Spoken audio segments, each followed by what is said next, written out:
Hello friends, how are you? I hope you all are doing fantastic. So let's begin with the revision of Case Study Digest issued by ICAI. Now you might be thinking कि sir हम ये case studies का revision कहाँ से करने वाले? So हम ICAI ने जो मॉड्यूल इश्यू किया है केस स्टडी डाइजेस्ट का एक सेपरेट बुक पूरा उसी में से हम रिवाइज करने वाले हैं. What I have done, मैंने सिर्फ वो सारे केस स्टडीज को एक अलग शीट में चैप्टर वाइज कंपाइल कर दिया है ताकि once you complete studying particular chapter उसके बाद तुरंत आप वो चैप्टर के केस स्टडीज कर सको. I have also prepared a sheet in case you feel कि आपको मेरे कंपाइलर में से केस स्टडी डाइजेस्ट नहीं करने हैं. आपने आईसीआई का ही केस स्टडी डाइजेस्ट पहले फोटोकॉपी करवा लिया था और आपको उसी में से पढ़ना है. So don't worry, you can even study from that. Just you will have to mark कि कौन से चैप्टर का कौन सा केस स्टडी है and after completing that chapter आप वो केस स्टडी आपके वो केस स्टडी डाइजेस्ट में से कर देना. मैं जो कंपाइलर में से करवाने वाला हूं उसमें मैंने ना तो कुछ ऐड किया है ना तो कुछ लेस किया है. आईसीआई का जैसा केस स्टडी था as it is case study मैंने उठा के वहां पे डाल दिया है. तो हम वो पूरा आईसीआई का फॉर्मेट में ही आईसीआई का केस स्टडी डिस्कस करने वाले हैं. अभी ये जो शीट आपके सामने दिख रहा है इसमें जस्ट आई हैव डिवाइडेड कि कौन से चैप्टर के कितने केस स्टडीज है और कौन से केस स्टडीज कौन से चैप्टर में है. अभी केस स्टडी डाइजेस्ट में भी 3 पार्ट है. एक केस स्टडीज है, दूसरा केस सिनेरियो है और तीसरा स्किल बेस्ड असेसमेंट क्वेश्चंस है. सो लेट अस अज्यूम मैंने यहाँ पे चैप्टर 3 लिया है तो चैप्टर 3 के अंदर पहले तो 16 केस स्टडीज है तो हमें पता चलेगा कि हमें कितना टाइम देना है. Secondly we'll get to know अभी इसमें 3 केस स्टडीज है तो कौन से है. फिर उसके बाद कुछ 6 केस सिनेरियोज है तो ये भी कौन से है, this you can mark and do after that. और उसके बाद 7 स्किल बेस्ड असेसमेंट क्वेश्चंस है. So this sheet will help you to mark कौन से चैप्टर में कौन सा केस स्टडी है and we can solve accordingly. So चलो let's not waste the time and directly begin with the revision of case studies digest. अभी you might be thinking, बहुत सारे स्टूडेंट्स के माइंड में डाउट है कि केस स्टडी डाइजेस्ट सर बहुत बड़ा है, बहुत टाइम ले रहा है, कुछ केस स्टडीज बहुत डिफिकल्ट है तो क्या मैं छोड़ दूं.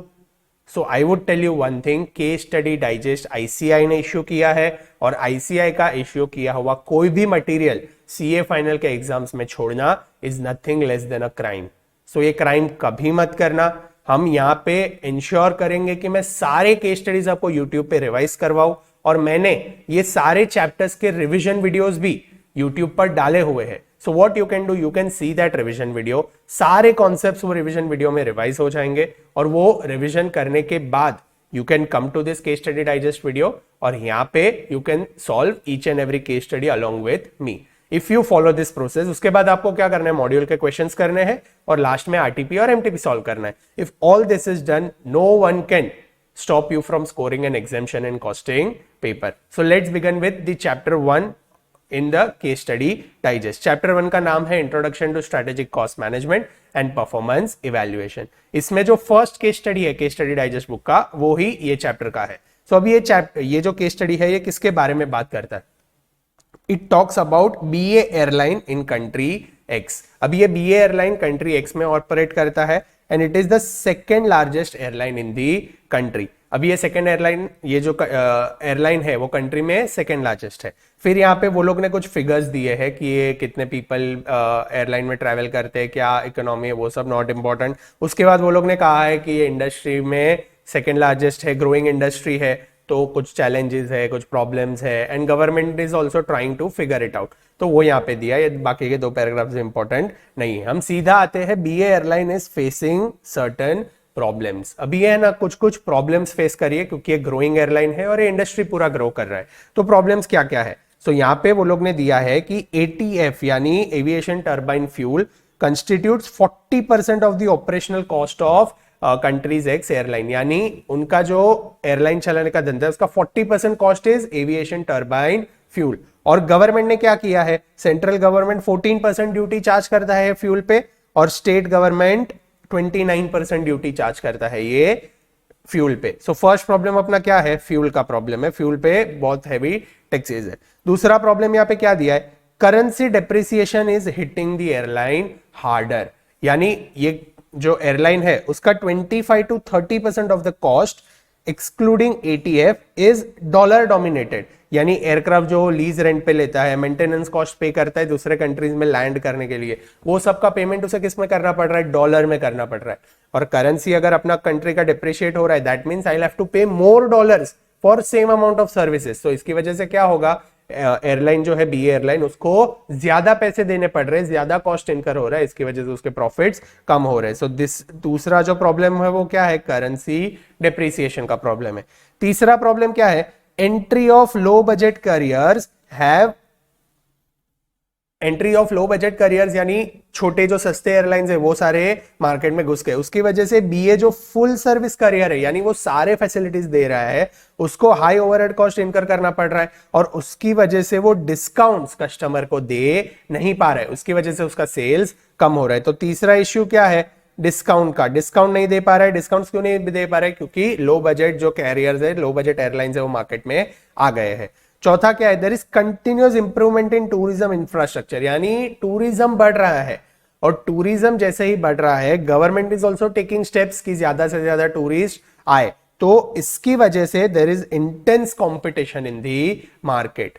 टूरिज्म बढ़ रहा है, उसकी वजह से मार्केट में इंटेंस कंपटीशन है और इंटेंस कंपटीशन की वजह से कस्टमर्स प्राइस सेंसिटिव हो रहे हैं और प्राइस सेंसिटिव कस्टमर्स के बीच में टिकट का प्राइस बढ़ाना इज बिकमिंग डिफिकल्ट। सो ये सारे जो प्रॉब्लम्स है, इसका मतलब क्या है, टिकट प्राइस को रेस करना इज डिफिकल्ट, यानी ये एयरलाइन को ये 4 प्रॉब्लम्स है। अभी आगे हमें पूछ रहा है कि 3 साल से दीज फैक्टर्स जो है वो 3 साल से एयरलाइन को एक डिफिकल्ट एंड डेंजरस फेस में डाल रखा है। उसके बाद वो लोग ने कहा है कि BA is facing huge competition and it has seen losses in the last year, यानी उसने पहले वो प्रॉफिट कर रहा था लेकिन अभी लास्ट ईयर में it has done mega losses. So country x का ये बीए एयरलाइन है उसको इतने सारे प्रॉब्लम्स भी है और वो लॉसेस भी कर रहा है। सो हमें क्वेश्चन में अभी क्या पूछा है, advise the strategy that BA should follow, advise the strategy that BA should follow to gain superior performance and competitive advantage over its competitors। इसमें क्या पूछा है, BA को अगर competitive advantage gain करना हो तो वो क्या कर सकता है। हमने रिवीजन वीडियो में देखा था कॉन्सेप्ट नोट्स के कि मुझे कभी भी competitive advantage gain करना हो तो मेरे पास 2 स्ट्रेटेजीज है, कौन से, आइदर कॉस्ट लीडरशिप यानी माल सस्ता बेचो या फिर प्रोडक्ट डिफरेंशिएशन यानी प्रोडक्ट अच्छा बेचो। और अगर मुझे ये दोनों स्ट्रेटेजीज मेरे एंटायर बिजनेस को अप्लाई नहीं करनी है तो what I can use focus strategy. What is focus strategy, focus strategies मुझे पर्टिकुलर कस्टमर ग्रुप को या फिर पर्टिकुलर कस्टमर सेगमेंट या फिर पर्टिकुलर ज्योग्राफिकल एरिया को कोई एक स्ट्रेटेजी अप्लाई करो और बाकी कोई सेगमेंट को दूसरा स्ट्रेटेजी अप्लाई करो, this is called focus strategy. Focus strategy यानी कोई पर्टिकुलर ग्रुप को एक पर्टिकुलर टाइप का स्ट्रेटेजी अप्लाई करना। सो मैंने कहा था कि जब भी क्वेश्चन में कंपिटिटिव एडवांटेज आता है, how to gain competitive advantage, तो क्या देखना है, आइदर कॉस्ट लीडरशिप या फिर प्रोडक्ट डिफरेंशिएशन या फिर फोकस स्ट्रेटेजी। यहां पे वो लोग ने क्या कहा है, आंसर में देखते हैं। Michael Porter's theory of creating superior performance and competitive advantage derives from the difference between value it offers to the customer and the cost of creating that value। हमें क्या करना है, कस्टमर को वैल्यू भी create करना है और उसके साथ साथ क्या देखना है कि कितना कॉस्ट आ रहा है ये कस्टमर को वैल्यू देने के लिए। ये किसने कहा है, माइकल पॉटर ने। उसके बाद हमने देखा था कि हमें अगर बिजनेस सर्वाइव करना हो तो 2 चीजें करनी है, एक तो we must supply what customers want to buy and secondly they must survive competition, यानी हमें 2 चीजें करना है, एक तो कंपटीशन को सर्वाइव करना है और दूसरा मार्केट में वो चीज बेचो जो कस्टमर खरीदना चाहता है। मार्केट में क्या बेचो, वो चीज बेचो जो कस्टमर खरीदना चाहता है। अभी सुपीरियर परफॉर्मेंस और कंपटीटिव एडवांटेज गेन करने के लिए हम 2 चीज कर सकते हैं, जैसे हमने बात की, एक तो relative cost advantage strategy apply कर सकते हैं या फिर प्रोडक्ट डिफरेंशिएशन स्ट्रेटेजी अप्लाई कर सकते हैं। प्रोडक्ट डिफरेंशिएशन में क्या होता है, customer perceives product as superior and it is ready to pay a premium price for it. और लो कॉस्ट एडवांटेज में क्या है, we have to cut our cost to keep our price minimum. अभी यहाँ पे क्या करते हैं, BA airline can enjoy relatively low cost strategy by either charging a lower price and gaining the market share.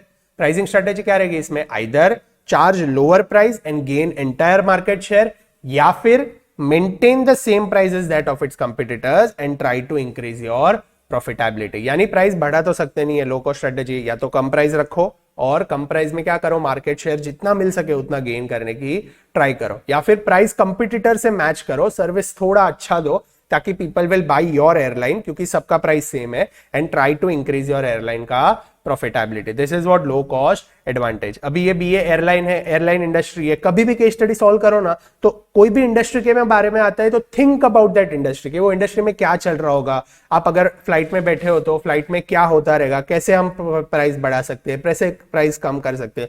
Start thinking about that airline, आपको points automatically ही exam में आने लगेंगे।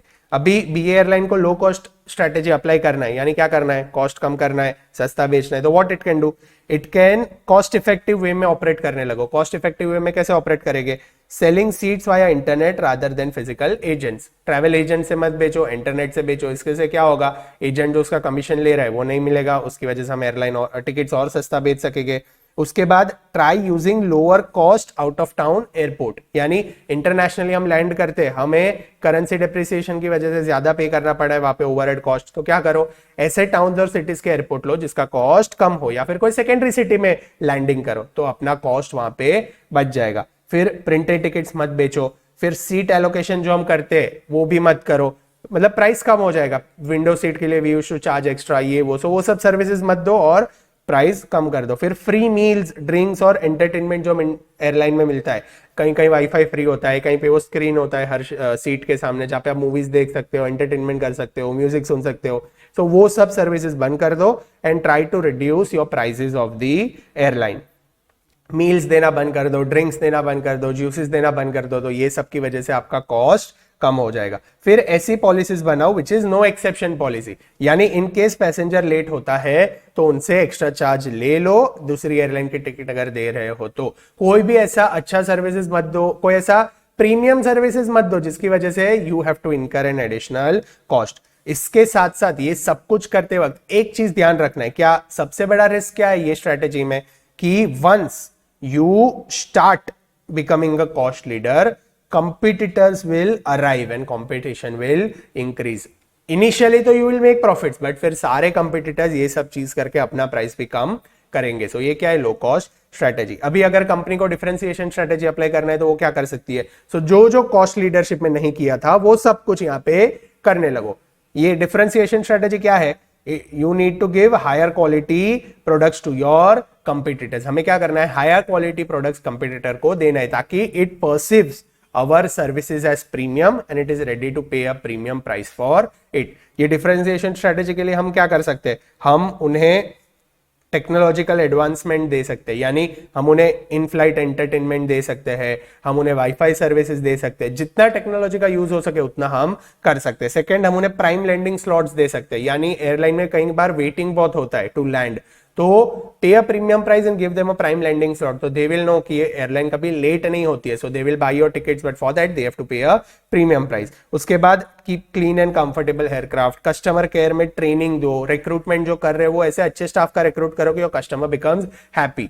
फिर कॉम्प्लीमेंट्री यानी फ्री सर्विसेज दो, कौन से इन फ्लाइट एंटरटेनमेंट हो गया, टीवी हो गया, हाई क्वालिटी फूड है, ड्रिंक्स है जिसे चाहिए, तो ये सारे अगर कस्टमर वैल्यू हम उन्हें देते हैं तो इसकी वजह से कस्टमर हमें प्रीमियम प्राइस पे करने के लिए रेडी हो जाएगा। लेकिन इसमें हमें क्या ध्यान रखना है कि product differentiation can not ignore its cost position. If costs are too high the premium price will be nullified, यानी ये सब सर्विस देने के कॉस्ट अगर इतना बढ़ जाता है, ये सब सर्विस देने का कॉस्ट अगर इतना बढ़ जाता है कि हमें हमारा जो कॉस्ट है वो रिकवर करते करते हम जो लो कॉस्ट में चार्ज करते थे ना उतना ही हो जाता है, यानी एडिशनल हमने जितना प्राइस बढ़ाया है वो पूरा ये सर्विसेज देने में ही चला गया, तो इट डजंट मेक सेंस। तो हमें ये चीज का भी ध्यान रखना है कि our cost position should be maintained, यानी हमें प्रॉफिट करते रहना है क्योंकि हम ज्यादा सर्विसेज दे रहे हैं। तो इसमें हम कौन से प्राइसिंग स्ट्रेटेजी अप्लाई कर सकते हैं, इसमें we can increase our price until it offsets the cost of improvement. हमने जो सर्विसेज दी है वो सारे सर्विसेज का प्राइस चार्ज करके उससे थोड़ा ज्यादा प्राइस चार्ज करो, charge increased price for product differentiation, या फिर charge a price below full premium, यानी फुल प्रीमियम प्राइस जितना आता है उससे थोड़ा कम प्राइस चार्ज करो in order to build the market share. क्योंकि इनिशियली जब हम प्रोडक्ट डिफरेंशिएशन करते हैं तो थोड़ा सस्ता बेचना पड़ता है ताकि people start valuing our services, उसके बाद we can charge a premium price. अभी कॉस्ट लीडरशिप भी नहीं करना हो, प्रोडक्ट डिफरेंशिएशन भी नहीं करना हो, तो हम क्या कर सकते हैं, then we can apply focus strategy, focus strategy. फिर क्या कर सकते हैं, फोकस स्ट्रेटेजी अप्लाई कर सकते हैं। फोकस स्ट्रेटेजी क्या है, focus on a geographical region और you can focus on a particular type of airline और अ टाइप ऑफ क्लास। कोई स्पेसिफिक सेगमेंट को फोकस करो जिसमें कॉस्ट लीडरशिप अप्लाई कर सकते हो या फिर प्रोडक्ट डिफरेंशिएशन अप्लाई कर सकते हो। इसका एग्जांपल क्या है, आप इकोनॉमी क्लास में कोई भी सर्विसेज ना दो, operated as a low cost advantage, और premium, first class, business class, ये सब में आप सारे प्रीमियम सर्विसेज दो, एंटरटेनमेंट दो, मील्स, ड्रिंक, सब कुछ दो। तो हमने क्या किया, इकोनॉमी क्लास और प्रीमियम बिजनेस क्लास को स्प्लिट कर दिया, और यहाँ पे हमने प्रोडक्ट डिफरेंशिएशन फोकस किया, यहाँ पे हमने कॉस्ट लीडरशिप फोकस किया। या फिर क्या कर सकते हो, डोमेस्टिक एयरलाइन हम जब भी ऑपरेट करते हैं तो डोमेस्टिक एयरलाइन में कोई भी सर्विस ना दो, टिकट सस्ती रखो क्योंकि it is very short distance flight, तो वहां पे हम क्या कर सकते हैं, कॉस्ट लीडरशिप अप्लाई कर सकते हैं। और इंटरनेशनल फ्लाइट्स में आप सारी सर्विसेज दो, प्रीमियम सर्विसेज दो, ताकि वहां पे हम ज्यादा पैसे भी चार्ज कर सकते हैं and customer will be happy because it's a long journey flight.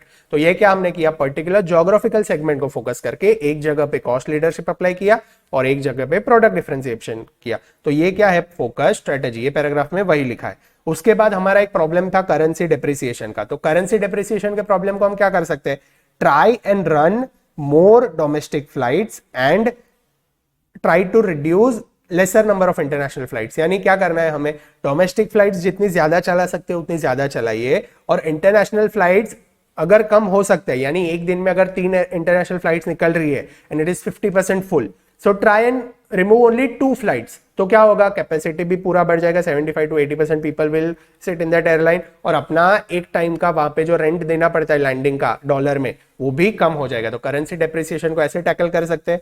और एटीएफ जो अपना फ्यूल का कॉस्ट है जो बढ़ रहा है, उसे हम क्या कर सकते हैं, we can use fuel saving modern air buses. यानी हमें क्या करना है, ऐसे एयरबस बनवाओ जिसका फ्यूल कंजम्पशन कम हो, ऐसे एयरलाइंस बनाओ जिसमें फ्यूल कंजम्पशन कम हो, क्योंकि गवर्नमेंट तो सुधर नहीं रहा है, गवर्नमेंट तो टैक्स ले ही रहा है। So what we can do, हम अपने ही प्रोडक्ट को ऐसा डेवलप करें कि फ्यूल कम जाए जिसकी वजह से टैक्स सेव कर सके। इसके बाद ये है ना, प्रोडक्ट इंडस्ट्री नहीं है, airline is a service industry. Airline is a service industry. Service industry में हम वैल्यू चेन अप्लाई नहीं कर सकते क्योंकि कुछ प्रोडक्शन नहीं हो रहा है। तो इसमें हम क्या अप्लाई कर सकते हैं, इसमें हम अप्लाई कर सकते हैं वैल्यू शॉप मॉडल। तो इसके साथ साथ यहाँ पे ऐसे क्या बोल रहे हैं कि तुम लोग, ये सर्विस इंडस्ट्री है तो वैल्यू शॉप मॉडल भी अप्लाई करो। वैल्यू शॉप मॉडल कैसे अप्लाई करोगे, सो आइडेंटिफाई कस्टमर के क्या प्रॉब्लम्स है, वो प्रॉब्लम्स के सॉल्यूशन ढूंढो, वो सॉल्यूशन को ऑल्टरनेटिव्स में से एक कोई सॉल्यूशन चूज करो, वो सॉल्यूशन को इंप्लीमेंट करो, और बाद में कंट्रोल एंड इवेल्युएशन करके देखो कि ये सॉल्यूशन बराबर है या नहीं। अगर नहीं है तो फिर से रिपीट द प्रोसेस। तो यहाँ पे क्या बोलता है कि हमें वैल्यू शॉप मॉडल अप्लाई करके भी जो जो प्रॉब्लम्स है उसे सॉल्व कर सकते हैं। ये कॉन्सेप्ट इन प्रैक्टिस है, बिल्कुल काम का नहीं है, लेकिन जो मैंने कहा फोकस स्ट्रेटेजी वो ये साउथ वेस्ट एयरलाइन ने अप्लाई की थी। साउथ वेस्ट एयरलाइन ने क्या किया था, सब इन एंटरटेनमेंट सर्विस, फूड, ड्रिंक सब कुछ बंद कर दिया, फ्लाइट के प्राइसेस कम कर दिए, लैंडिंग जो प्राइमरी एयरपोर्ट्स पे कर रही थी उसकी जगह सेकेंडरी एयरपोर्ट्स पे करने लगा, और क्वालिटी थोड़ा बढ़ा दिया, जिसकी वजह से क्या हुआ, वो लो कॉस्ट स्ट्रेटेजी भी अप्लाई कर सका, और क्वालिटी बढ़ाने की वजह से people started using this airline. So this was all about case study number 1. So the next case study is case study number 4 of case study digest. आइए अभी पढ़ते हैं क्या है। Stylin Fabric and Clothing is manufacturer of clothing fabrics to be made into dresses and suits. यानी ये company SFC ये क्या बनाती है, फैब्रिक्स बनाती है। क्या बनाती है, फैब्रिक्स। ये मार्केट में अच्छा रेपुटेशन एंजॉय करती है। इसके जो फैब्रिक्स है वो स्टैंडर्ड फीचर्स के है, अच्छी क्वालिटी के है, is what they have mentioned in the first paragraph, and it is designs are old fashioned and traditional in nature. यानी ये बहुत पुरानी कंपनी है, पहले से ट्रेडिशनल फैब्रिक्स बनाती है। अभी ये बहुत इंपॉर्टेंट पैराग्राफ है, इसका क्वेश्चन छोटा है, 3 ही पैराग्राफ का है, so it's an important question, हम पूरा यहाँ पे पढ़ते हैं। Management team of SFC has shown belief in integration. हमने कॉन्सेप्ट देखा था फॉरवर्ड इंटीग्रेशन और बैकवर्ड इंटीग्रेशन का, जिसका नाम था वर्टिकल लिंकेज एनालिसिस। तो यहाँ पे क्या है, management team of SFC has shown a belief in integration and diversification as a tool of risk reduction and value enhancement. SFC opt for an inorganic forward integration to gain control over the value chain by acquiring Skylark designing clothing. So ये क्या है, SDC. SFC ने किसे acquire करने का सोचा है, SDC को। अब ये फॉरवर्ड इंटीग्रेशन क्या है, तो एक बार हम ये कॉन्सेप्ट पहले रिवाइज कर लेते हैं। If I am a manufacturer और मैं मेरे कस्टमर का वैल्यू चेन इंटीग्रेट करता हूं या फिर कस्टमर का पूरा रिटेल चेन एक्वायर कर लेता हूं, तो इसे हम क्या बोलते हैं, या तो फॉरवर्ड इंटीग्रेशन या फिर downstream integration.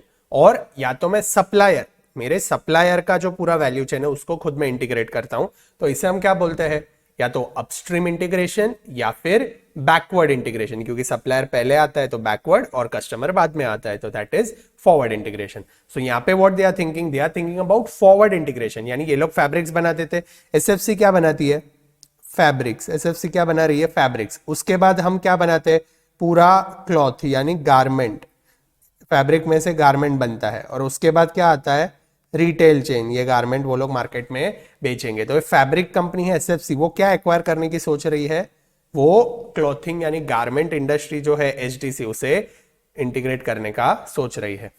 HDC is operating in designing and weaving fabric into fashion wear, यानी ये क्या करती है, फैब्रिक को यूज करके फैशन वेयर बनाती है।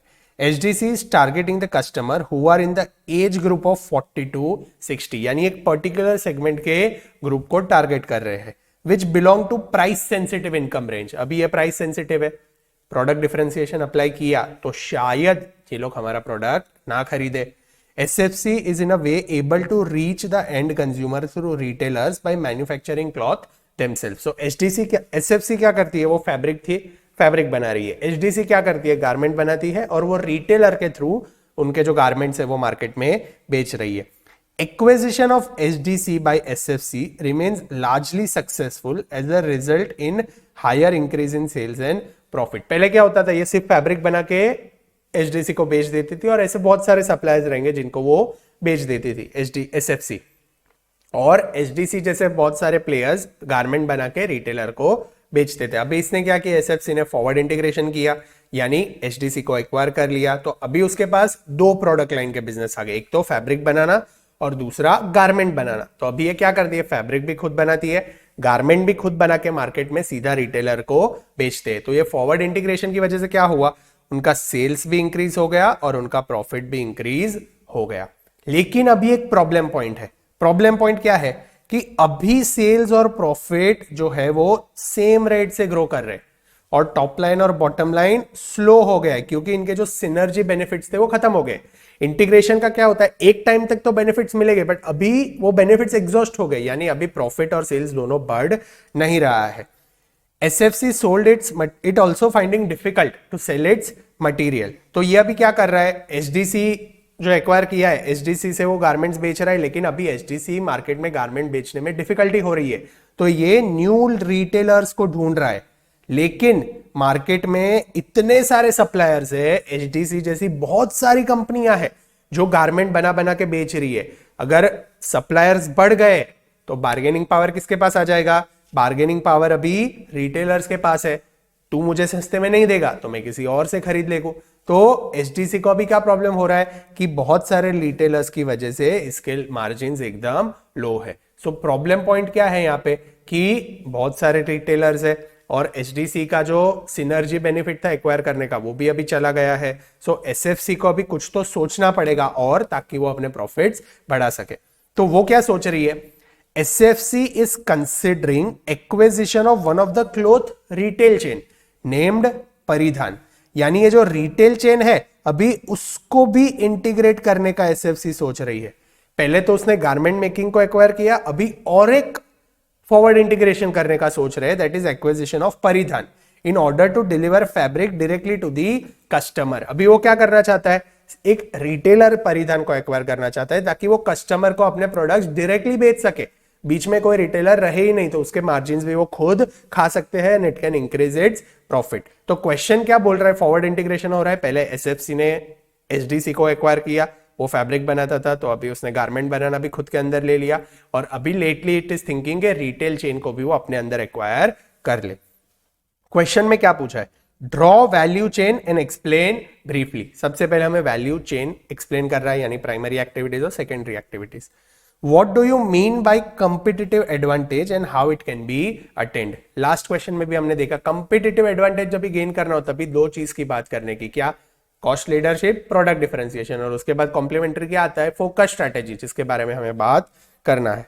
उसके बाद identify the strategy that HDC has obtained to gain competitive advantage. HDC ने कौन सा स्ट्रैटेजी यूज किया कॉम्पिटिटिव एडवांटेज गेन करने के लिए, वो हमें यहाँ पे देखना है। फोर्थ, वैल्यू चेन का इफेक्ट क्या हो रहा है ये फॉरवर्ड इंटीग्रेशन पे, एसएफसी ने एचडीसी को एक्वायर किया, वो फॉरवर्ड इंटीग्रेशन के क्या इफेक्ट्स होते हैं बिजनेस पे, वो हमें यहाँ पे समझाना है. We have to explain the effects on competitive ability and cost competency. Competition gain करने में और कॉस्ट में क्या चेंजेस है उसके इफेक्ट्स हमें समझाने. किसकी वजह से? फॉरवर्ड इंटीग्रेशन की वजह से.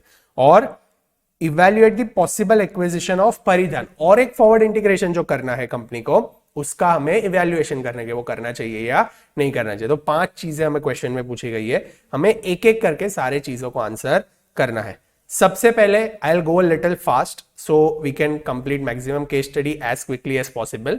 सो you can either pause the video and see slowly, या फिर आप मेरे साथ कॉन्सेप्ट्स रिवाइज कर लो और then you can go back to the case study and read it again. सबसे पहला है यहाँ पे वैल्यू चेन. हमें पहले क्या समझाना था? Explain, draw the value chain and explain it briefly. Value chain में माइकल पॉटर ने क्या कहा है कि there is primary activity and there is secondary activity. What is primary activity? Activities those add value to the input it before it becomes the output.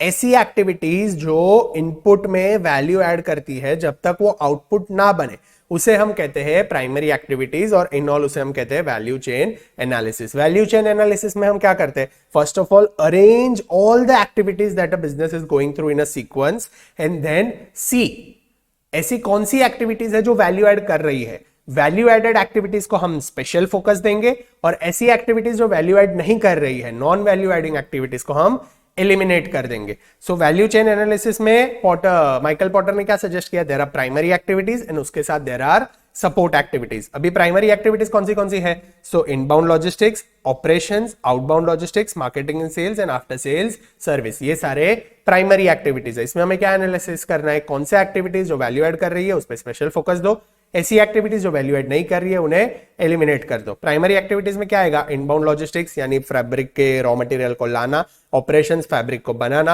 Outbound logistics यानी fabric को final product में packing करके store करना, marketing and sales यानी fabric को बाहर बेचना, और आफ्टर सेल सर्विस यानी फैब्रिक खराब हो तो उसको वापस लेके उसमें जो भी हमें सर्विस देनी है वो दे देना. That is primary activities. इसके साथ हमें सपोर्ट एक्टिविटीज भी चाहिए, यानी सपोर्ट एक्टिविटीज के बिना प्राइमरी एक्टिविटीज फंक्शन नहीं करेगी. तो सपोर्ट एक्टिविटीज कौन सी है? फर्स्ट इज प्रोक्योरमेंट यानी फैब्रिक बनाने के लिए रॉ मटेरियल प्रोक्योर करना. दूसरा है टेक्नोलॉजिकल डेवलपमेंट यानी दिमाग यूज करना. पहला था लोग, दूसरा था दिमाग, तीसरा था ह्यूमन रिसोर्स यानी लोग, और चौथा था infrastructure. So first is procurement यानी सामान, सेकेंड इज दिमाग, थर्ड इज लोग, और चौथा इज इंफ्रास्ट्रक्चर फॉर एडमिन. ये सारे सपोर्ट एक्टिविटीज है: procurement, technological development, human resource management और फर्म इंफ्रास्ट्रक्चर. तो ये प्राइमरी एक्टिविटीज और सेकेंडरी एक्टिविटीज को हमने ड्रॉ करके दिखा दिया. सेकेंड उन्होंने पूछा है कि explain how can we achieve competitive advantage. तो यहाँ पे हम कॉम्पिटिटिव एडवांटेज कैसे गेन कर सकते हैं? तो जैसे मैंने कहा, कॉम्पिटिटिव एडवांटेज में either we use cost leadership या फिर प्रोडक्ट डिफरेंशिएशन. तो यहाँ पे ये डायग्राम में वो लोग ने कुछ अलग नहीं दिया है, ये 2 ही स्ट्रेटेजीज एक्सप्लेन किए ही. This is low cost advantage यानी कॉस्ट डिफरेंशिएशन, कॉस्ट लीडरशिप, और यूनिकनेस यानी प्रोडक्ट डिफरेंशिएशन. अभी इसको वो लोग ने डायग्राम में क्या किया है? फोकस स्ट्रेटेजी के साथ एक्सप्लेन किया है. फोकस स्ट्रेटेजी के साथ एक्सप्लेन किया है. ये क्या है? Broad target. पूरे इंडस्ट्री में हम या तो कॉस्ट लीडरशिप अप्लाई कर सकते हैं, या फिर प्रोडक्ट डिफरेंशिएशन अप्लाई कर सकते हैं, या फिर नैरो पर्टिकुलर सेगमेंट में हम आइदर कॉस्ट लीडरशिप अप्लाई कर सकते हैं या फिर हम प्रोडक्ट डिफरेंशिएशन अप्लाई कर सकते हैं. तो अगर पूरे इंडस्ट्री में हम कॉस्ट लीडरशिप अप्लाई करते हैं तो उससे हम कहेंगे ओवरऑल कॉस्ट लीडरशिप. अगर स्पेसिफिक टारगेट ऑफ कंज्यूमर या स्पेसिफिक टारगेट ऑफ कस्टमर को हम कॉस्ट लीडरशिप अप्लाई करेंगे तो उसे कहें हम cost focus, that is cost leadership plus focus strategy. अगर हम पूरे इंडस्ट्री को प्रोडक्ट डिफरेंशिएशन अप्लाई करते हैं तो उसे हम कहेंगे डिफरेंशिएशन स्ट्रेटेजी, और अगर हम स्पेसिफिक पर्टिकुलर सेगमेंट को प्रोडक्ट डिफरेंशिएशन अप्लाई करते हैं तो उसे हम कहेंगे डिफरेंशिएटेड फोकस. ये 4 स्ट्रेटेजी है जो हम अप्लाई कर सकते हैं. इसका मीनिंग आपको पता है, वो आपको अपने हिसाब से लिख देना, एक बार रीड कर लेना. Second question was explain competitive advantage करने के लिए कौन सी स्ट्रेटेजीज हम अप्लाई कर सकते हैं. Third is which strategy HDC applied. अभी क्वेश्चन में हमने क्या देखा था? क्वेश्चन में हमने देखा था कि एचडीसी जो सप्लाई कर रहा है वो क्या कर रहा है? फैब्रिक्स बना रहा है, फिर डिजाइनर फैब्रिक्स बना रहा है, डिजाइनर गारमेंट्स बना रहा है, और वो 40 to 60 इयर्स की एज के कंज्यूमर्स को टारगेट कर रहा है, यानी वो फोकस कर रहा है पर्टिकुलर सेगमेंट ऑफ कस्टमर को. दूसरा यहां पे वो लोगों ने कहा कि customers are price sensitive. Customer price sensitive है तो वो ज्यादा पैसे देगा नहीं. तो यहां पे एचडीसी कौन सा स्ट्रेटेजी अप्लाई कर रहा है? एक तो ही targeting a particular segment of customer, यानी वो फोकस स्ट्रेटेजी अप्लाई कर रहा है, और फोकस स्ट्रेटेजी अप्लाई करते वक्त उसके कस्टमर्स प्राइस सेंसिटिव है, यानी वो प्रोडक्ट डिफरेंशिएशन अप्लाई नहीं कर सकता, तो वो क्या अप्लाई करेगा, cost leadership. So the strategy which HDC is applying is nothing but cost leadership plus focus strategy which is nothing but cost focus. तो HDC कौन सा स्ट्रेटेजी अप्लाई कर रहा है, कॉस्ट लीडरशिप. वो कैसे पता चला, क्योंकि उसके कस्टमर प्राइस सेंसिटिव है.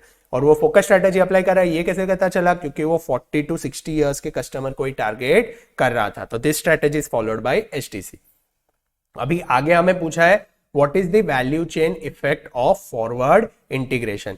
SFC ने जब भी SDC फैब्रिक बनाने वाले कंपनी ने जब भी गारमेंट बनाने वाले कंपनी को एक्वायर किया, तो ये वैल्यू चेन में इसका क्या इफेक्ट है वो हमें आगे समझाना है. First of all, acquisition of SDC by SFC can be termed as forward vertical integration. इसकी हमने बात की, ये क्या है, फॉरवर्ड इंटीग्रेशन है. Any forward vertical integration can be justified because it ensures. क्या फायदा होता है फॉरवर्ड इंटीग्रेशन का, एक तो इंक्रीज इन प्रॉफिट. क्यों, क्योंकि बीच में जो मार्जिन कट हो रहे थे दूसरे डिपार्टमेंट को सेल करने के, वो भी हमारे पास आ जाएंगे, तो उसकी वजह से प्रॉफिट बढ़ेगा. Effective control over the market, यानी अभी वो पूरा डिपार्टमेंट अपने पास है, तो हम मार्केट को पहले से ज्यादा अच्छे से कंट्रोल कर सकते हैं. And second, we have control over pricing. अभी कितने में बेचना है वो प्राइसिंग भी हम डिसाइड कर सकते हैं, क्योंकि गारमेंट बना भी हम ही रहे, पहले हम सिर्फ फैब्रिक बना रहे थे. And finally, brand building becomes easier. अभी SFC's main objective behind acquisition of HDC was to control the value chain and increase the profit. उसका मेन एम क्या था कि हमें वो एक्वायर करना है ताकि हमारे प्रॉफिट बढ़ जाए और साथ में सेल्स भी बढ़ जाए. अभी यहाँ पे क्या किया, SFC extends the value chain. Earlier it was restricted to selling fabric to garment manufacturer. पहले वो क्या करता था, गारमेंट मैन्युफैक्चरर को फैब्रिक बेच देता था. लेकिन HDC आने के बाद SFC ने क्या किया है, वो खुद ही मैन्युफैक्चरर गारमेंट कर रहा है. इसकी वजह से वो एंड कंज्यूमर तक पहुंचने के लिए उसको ईज हो जाती है, और उनका जो सिस्टम है वो अभी मर्ज हो गया है into a single value chain, तो उनको बिजनेस करने में अच्छा पड़ेगा.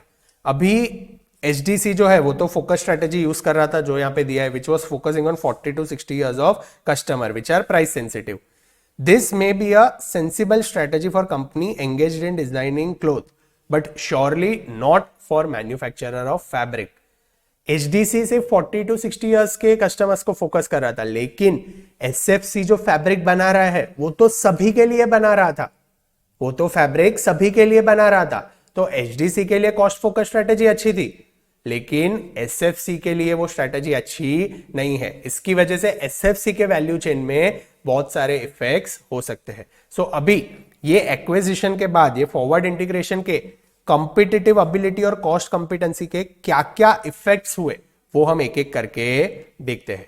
सबसे पहले हम देखेंगे कि SFC ने जब HDC को एक्वायर किया तो 2 प्रोडक्ट लाइन अभी ऑपरेट करना हो गया. पहले वो सिर्फ फैब्रिक बनाता था, फिर फैब्रिक भी बनाना है और गारमेंट्स भी बनाना है. पहले क्या होता था, फैब्रिक वो गारमेंट मैन्युफैक्चरर को बेच देता था और जो भी प्राइस हुआ वो अपने बुक में सेल्स करके बुक कर लेता था. लेकिन अभी ये दोनों डिपार्टमेंट एक ही कंपनी के हैं. So fabric manufacturing department will sell the fabric to garment manufacturing department, but this both the departments are of a same company. So कौन से प्राइस पे ये फैब्रिक अपने मैन्युफैक्चरिंग गारमेंट को बेचे, ये हमें ट्रांसफर प्राइसिंग जो पूरा कॉन्सेप्ट है उसको अप्लाई करके डिसाइड करना पड़ेगा.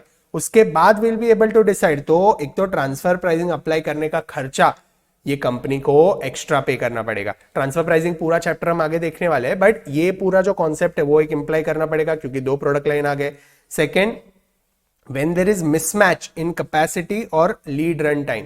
कई बार क्या होता है, अपन पहले फैब्रिक बनाते थे, तो assume we were producing 1 lakh metre of fabric. जब भी हमने HDC एक्वायर किया तो HDC की capacities to manufacture garments only of 50,000 metres of fabric. तो अभी क्या हो गया, यहाँ पे 50,000 मीटर का फैब्रिक हम यूज कर सकते हैं कपड़ा बनाने के लिए, बट हमारे पास तो 1 लाख मीटर का फैब्रिक बनता है. तो यहाँ पे मिसमैच इन कैपेसिटी है. तो इसकी वजह से क्या होगा, एक तो वो एक्स्ट्रा कपड़ा जो हमने बना के रखा है वो स्टोर करने के लिए वेयरहाउसिंग कॉस्ट इनकर करना पड़ेगा, और हर बार आइडियल कैपेसिटी हो जाएगी. अभी वो फैब्रिक वाले मशीन को रुकना पड़ेगा जब तक गारमेंट मैन्युफैक्चरिंग मशीन गारमेंट बना ना पाए. यदि हमने एक्वायर ना किया होता तो हम पूरा 1 लाख बार बेच के वापस प्रोडक्शन ऑफ 1 लाख चालू कर सकते थे। तो सेकेंड इफेक्ट क्या हो सकता है, अगर मिसमैच हो कोई कैपेसिटी में तो इधर वेयर हाउसिंग कॉस्ट आता है या फिर आइडियल कैपेसिटी हो जाती है। सेकेंड, अभी गारमेंट वो बना रहा है तो जब तक रिटेल में डिमांड नहीं है तब तक उसे गारमेंट अपने पास स्टोर करके रखना पड़ेगा, तो वेयर हाउसिंग कॉस्ट भी इनकर करना पड़ेगा। तो ये तीसरा इफेक्ट है। पहला क्या था, ट्रांसफर प्राइसिंग का पूरा इंप्लीकेशन करना पड़ेगा। सेकंड, अगर मिसमैच हो तो वेयर हाउसिंग कॉस्ट और आइडियल कैपेसिटी इनकर होगी। थर्ड, फाइनल प्रोडक्ट को स्टोर करने के लिए भी वेयर हाउसिंग कॉस्ट इनकर करना पड़ेगा। चौथा, it is difficult to compete with other fabric manufacturer क्योंकि there is diversion of management focus. पहले मैनेजमेंट सिर्फ फैब्रिक बनाने की सोचता था, अभी मैनेजमेंट को फैब्रिक और गारमेंट दोनों में अपना दिमाग यूज करना पड़ेगा। Since there is diversion of management focus, शायद कंपटीटर से कंपीट करने में डिफिकल्टी होगी क्योंकि अभी एक ही मैनेजर को दो काम करने हैं, दोनों जगह अपना दिमाग यूज करना है। फिफ्थ, एसएफसी जो था वो ओल्ड पुराना ट्रेडिशनल वेयर का फैब्रिक बनाता था, एचडीसी जो है वो डिजाइनर वेयर बनाता है। तो अभी क्या होगा, दोनों एम्प्लॉइज अलग तरीके से काम कर रहे हैं तो उनके वैल्यूज, कल्चर्स, ऑब्जेक्टिव्स ये सब अलग है। तो अभी सिंस ये एक ही कंपनी में आ गया है तो ये वैल्यू और कल्चर को एक दूसरे में मर्ज होने के लिए टाइम लगेगा। सो ये जो वैल्यूज, ऑब्जेक्टिव, कल्चर्स को इंटीग्रेट करना becomes a problem, becomes a difficulty. तो ये एक इफेक्ट होगा फॉरवर्ड इंटीग्रेशन का। तो ये हमने देखे इफेक्ट्स ऑफ फॉरवर्ड इंटीग्रेशन। अभी फिफ्थ क्या था, एसएफसी ने एचडीसी एक्वायर किया तो ये अभी एक कंपनी बन गया। अभी ये और एक फॉरवर्ड इंटीग्रेशन सोच रहा है परिधान एक्वायर करने का। परिधान क्या है, रिटेल चेन है, यानी ये कस्टमर को डायरेक्टली प्रोडक्ट्स बेचना चाहता है। So although in order to earn more value in the value system, possible acquisition of retail chain Paridhan has it own pros and cons. ये परिधान एक्वायर करने के अपने खुद के एडवांटेजेस और डिसएडवांटेजेस है, तो वो क्या क्या एक एक देखते हैं। पहले तो अगर एसएफसी परिधान एक्वायर करता है तो full control over the production उसे मिल जाता है, प्रोडक्शन, मार्केटिंग और प्राइसिंग, ये तीनों का कंट्रोल उसके पास आ जाता है। क्यों, क्योंकि फैब्रिक भी वही बना रहा है, गारमेंट भी वही बना रहा है और रिटेलर के थ्रू मार्केट में भी वही बेच रहा है, तो पूरा कंट्रोल अपने पास आ जाता है। सेकेंड बेनिफिट क्या है, we can reach the end consumer directly, हम एंड कंज्यूमर के पास डायरेक्टली पहुंच सकते हैं। तो कस्टमर का डेटा हमारे पास इजीली आ सकता है जिसकी वजह से हम कस्टमर के बाइंग पैटर्न को अच्छे से समझ सकते हैं। So there is ease in acquiring customer data क्योंकि हम कस्टमर को डायरेक्टली पहुंच रहे हैं। थर्ड बेनिफिट क्या है कि हम कंपटीशन रिड्यूस कर सकते हैं। कैसे, अभी रिटेल चेन भी मेरा ही है तो मैं बाकी कंपटीटर्स के सारे प्रोडक्ट्स मैं ये कंपनी में से हटा, तो मैं क्या करूंगा, बाकी कंपनी के सारे प्रोडक्ट्स मेरे कंपनी में से, मेरे रिटेल स्टोर में से हटा दूंगा। तो इसकी वजह से कस्टमर को मेरे रिटेल स्टोर में मेरे ही प्रोडक्ट्स मिलेंगे जिसकी वजह से कंपटीशन से आई कैन फाइट। सो ये तीन एडवांटेजेस थे परिधान को एक्वायर करने के। अभी परिधान को एक्वायर करने के कुछ ड्रॉबैक्स भी है। क्या क्या है, since I have to acquire Paridhan, वो फ्री में तो देगा नहीं, यहाँ पे कोई दान तो करने नहीं वाला है, तो we have to pay capital amount, we have to pay huge financial amount to acquire Paridhan. तो एक तो फाइनेंशियल रिस्क है क्योंकि हमारा इतना सारा पैसा एक नया बिजनेस एक्वायर करने में लग जाने वाला है। दूसरा ऑपरेशनल रिस्क भी है, हमने पहले कभी रिटेल चेन चलाया ही नहीं है। So for our management in order to run that retail chain it is new for them. So एक तो ऑपरेशनल रिस्क है कि बिजनेस चलाने को आया नहीं आया, क्या हम मार्केट में सामान बेच पाएंगे नहीं बेच पाएंगे, तो ये ऑपरेशनल रिस्क भी है और उसके साथ साथ फाइनेंशियल रिस्क भी है। सेकेंड ड्रॉबैक क्या है कि हम लोग एक लिमिटेड रेंज ऑफ प्रोडक्ट्स ही उनको दे पाएंगे क्योंकि फैब्रिक बनाने से, गारमेंट बनाने से रिटेल में बेचने तक पूरा हम ही संभाल रहे हैं। सो पहले क्या होता था, कस्टमर के पास there was a choice to buy different kind of clothes, लेकिन अभी हम सब कुछ अपना ही प्रोडक्ट्स हम अपने स्टोर पे रख रहे हैं, उसकी वजह से लिमिटेड रेंज ऑफ प्रोडक्ट्स ही उसको मिलेंगे। उसको अभी चॉइस ऑफ प्रोडक्ट नहीं है, उसको या तो हमारा प्रोडक्ट खरीदना है तो खरीद सकता है या तो शॉप से निकल जाएगा। इसकी वजह से क्या होगा, we may not be able to attract requisite number of customers क्योंकि उसके पास चॉइस नहीं है तो वो शायद हमारे स्टोर पे आए ही नहीं। The third and the possible disadvantage could be कि शायद हम बाकी सब प्रोडक्ट दूसरे मैन्युफैक्चरर से लेके हमारे रिटेल स्टोर पे रखने का ट्राई करें तो ये शायद कॉस्ट इफेक्टिव भी ना हो क्योंकि हमें अभी इतने सारे प्रोडक्ट लाइन संभालने हैं, उसके साथ साथ और एक एडिशनल कि दूसरे मैन्युफैक्चरर से भी सामान लेके अपने रिटेल स्टोर पे रखो। तो ये सारे क्या है, डिसएडवांटेजेस हो सकते हैं परिधान को एक्वायर करने के लिए। यहाँ पे वो लोग ने कंक्लूजन में यही लिखा है जो हमने ऊपर डिस्कस किया कि परिधान को एक्वायर करने में एक तो कंपटीशन भी रिड्यूस हो जाएगा, फिर सेलिंग शेल्स में सिर्फ हम अपने ही प्रोडक्ट रखेंगे और डायरेक्टली एंड कंज्यूमर तक पहुंचेंगे ताकि उनका इंफॉर्मेशन हमें मिल पाए। लेकिन ये एक्विजिशन इजी नहीं होगा क्योंकि ये कैपिटल इन्वेस्टमेंट ले लेगा, फाइनेंशियल एंड ऑपरेशनल रिस्क है, और साथ में जो कल्चरल चेंजेस हो गए उससे भी अपने ऑर्गेनाइजेशन में मिक्स करने की डिफिकल्टी हो सकती है। तो कंक्लूजन यहाँ पे क्या दिया कि रिटेल चेन एक्वायर तो करना चाहिए, overall there is benefit in acquiring, लेकिन we need to also see financial factors and other qualitative factors. तो ये थोड़ा एम्बिगुअस आंसर है, एग्जाम में you can write this way only कि एक्वायर करना, ये ऊपर एडवांटेजेस डिसएडवांटेजेस देख के अच्छा लग रहा है, लेकिन इसके साथ साथ हमें दूसरे क्वालिटेटिव और नॉन फाइनेंशियल फैक्टर्स भी देखने हैं। If everything is good then we can acquire this company. So ये पूरा केस स्टडी था, वो फॉरवर्ड इंटीग्रेशन पे था, ये इंपॉर्टेंट केस स्टडी है, शायद आपके एग्जाम में इस पर क्वेश्चन बन सकता है। So this was all about case study number 4। तो केस स्टडी डाइजेस्ट का जो next case study which you are going to do is case study number 10। अभी केस स्टडी नंबर 10 किसके बारे में है? It is about Pariksha Commerce Test Limited. It is an organization which provides service of test series of various commerce courses like 11th, 12th, BBA, MCOM, MBA, CA, CS, CMA. यानी ये सारे courses के ये test series provide करता है. Its head office is placed in Delhi and it has its branches and various test series centers in various cities of India. यानी ये पूरे इंडिया में ऑपरेट कर रहा है.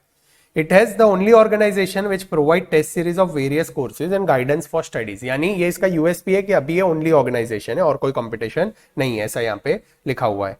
एंड अभी they have given that it has also started online test facility for students in remote location.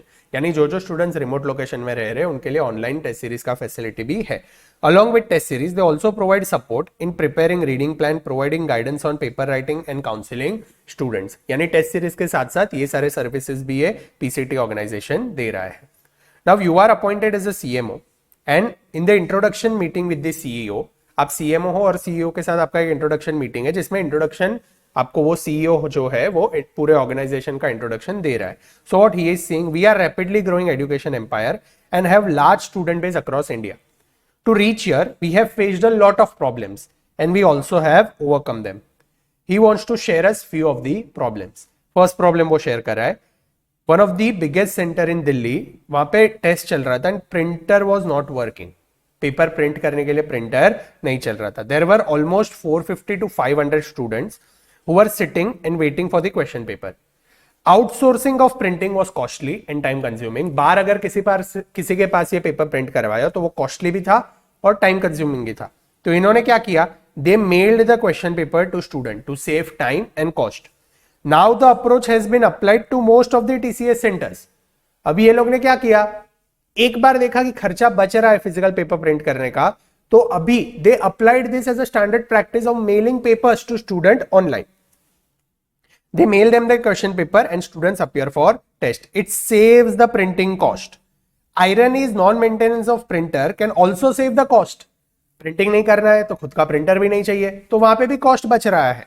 It may be difficult for student to read the question paper from their mobile phone and tablet. लेकिन हमारे महान CEO यहाँ पर बात कर रहे हैं, change is the law of life and business too. वो हमें ज्ञान दे रहे हैं कि स्टूडेंट को थोड़ी डिफिकल्टी हो रही है लेकिन change is the only thing that is constant, यानी you have to accept the change. तो स्टूडेंट इससे धीरे धीरे अडेप्ट हो जाएंगे.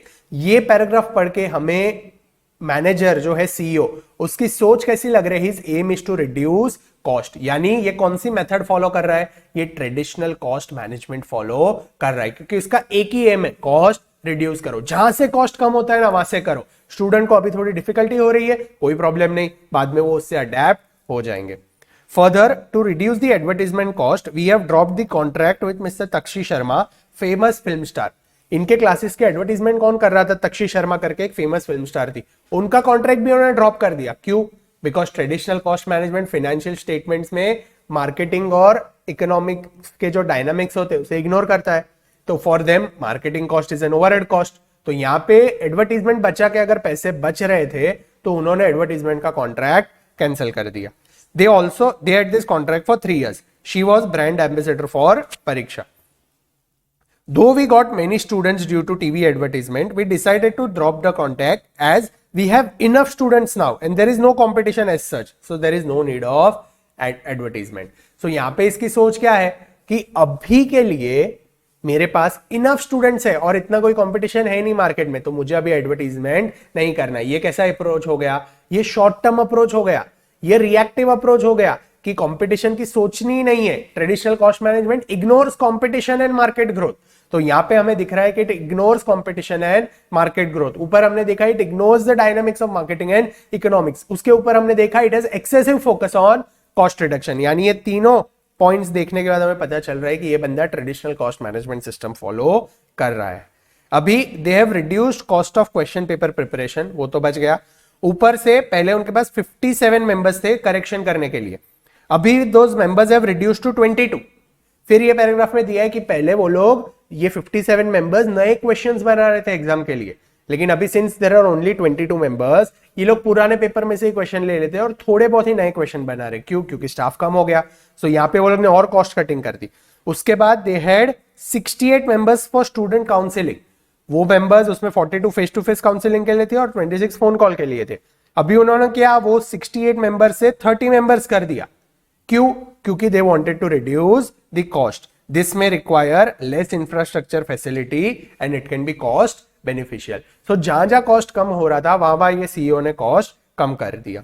और एक रीजन ये बता रहा है, forget to tell you, one of the reason for reduction of advertisement cost is analysis of financial statement that suggested advertisement cost was comparatively higher than other companies. बाकी जो ये सेक्टर में कंपनीज थी उनसे इनका एडवर्टाइजमेंट कॉस्ट ज्यादा है। ये किसने बताया? उनके फाइनेंशियल स्टेटमेंट्स ने। तो सिर्फ स्टैंड अलोन फाइनेंशियल स्टेटमेंट को देख के बिना मार्केट को समझे उसने डिसीजन ले लिया कि अपना एडवर्टाइजमेंट कॉस्ट ज्यादा है तो अपना एडवर्टाइजमेंट कॉस्ट कम कर दो, उसकी वजह से एडवर्टाइजमेंट्स नहीं करनी है। There was major problems that they faced during the year. Hope this set the information will be helpful you to commence the work. अभी हमें बता रहा है कि ये सारा इंफॉर्मेशन है, ये ले लो, he is thanking us.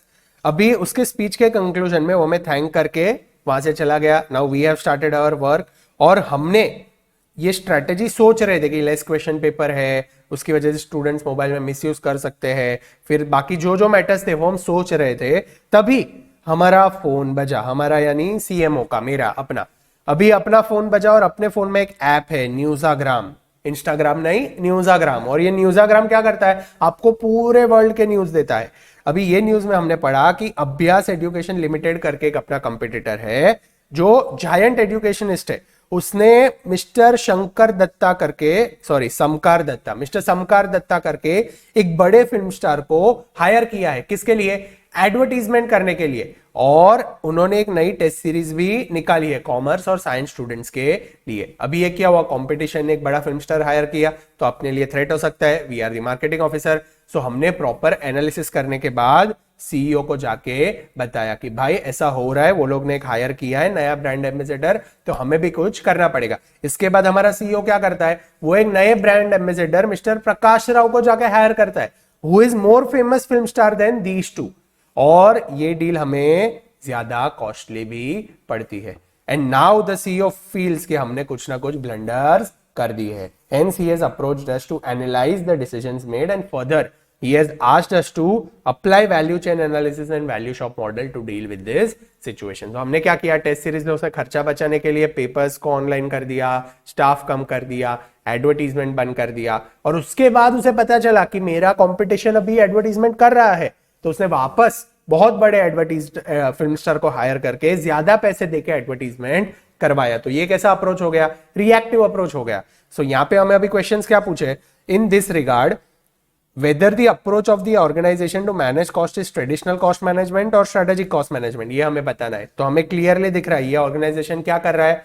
Traditional cost management system follow कर रहा है। फिर उन्होंने कहा list down the limitations of cost management system. हमने सारे लिमिटेशंस यहाँ पे ऐसे डिस्कस कर लिए, हम वापस पढ़ेंगे। And then correlate them with the problems faced, वो भी हमने ऊपर डिस्कस किया, हम फिर से एक बार रीड करेंगे। Third is explain the differences and similarities of value chain analysis and value shop model to the CEO। यानी ये दो जो डिफरेंसेस है वो हमें सीईओ को एक्सप्लेन करने हैं। ये जो फोर्थ क्वेश्चन है वो केस स्टडी में अभी नहीं है, तो इग्नोर देम। अभी हम आगे बढ़ते हैं। फर्स्ट क्या है, हमें समझाना है कि ट्रेडिशनल कॉस्ट मैनेजमेंट सिस्टम क्या होता है, स्ट्रेटेजिक कॉस्ट मैनेजमेंट सिस्टम क्या होता है और ऑर्गेनाइजेशन क्या फॉलो कर रहा है।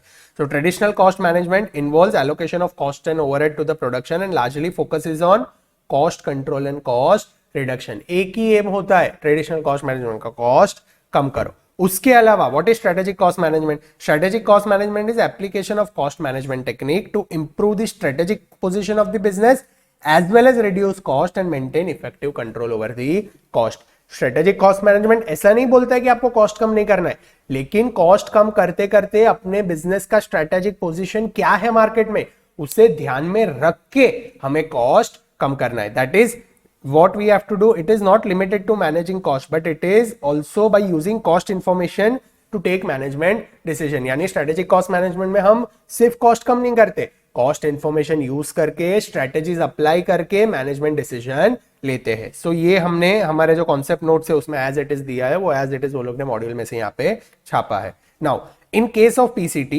approach is managing cost by reducing the number of employees, switching to paperless question paper, reduction of advertisement expense. ये सारी चीजें देख के हमें क्या पता चल रहा है कि PCT traditional cost management system follow कर रहा है. ये हमने डिस्कस किया. अभी लिमिटेशंस क्या है ट्रेडिशनल कॉस्ट मैनेजमेंट के, तो वो लोग ने कहा है कि आज के जमाने में in today's world broad cost reduction programme does not work effectively. ऐसे हम पूरा सारे प्रोसेस के कॉस्ट कम करने का ऐसा ब्रॉड कॉस्ट रिडक्शन प्रोग्राम करेंगे तो ये आज के टुडेज चेंजिंग एनवायरनमेंट में काम नहीं करता है.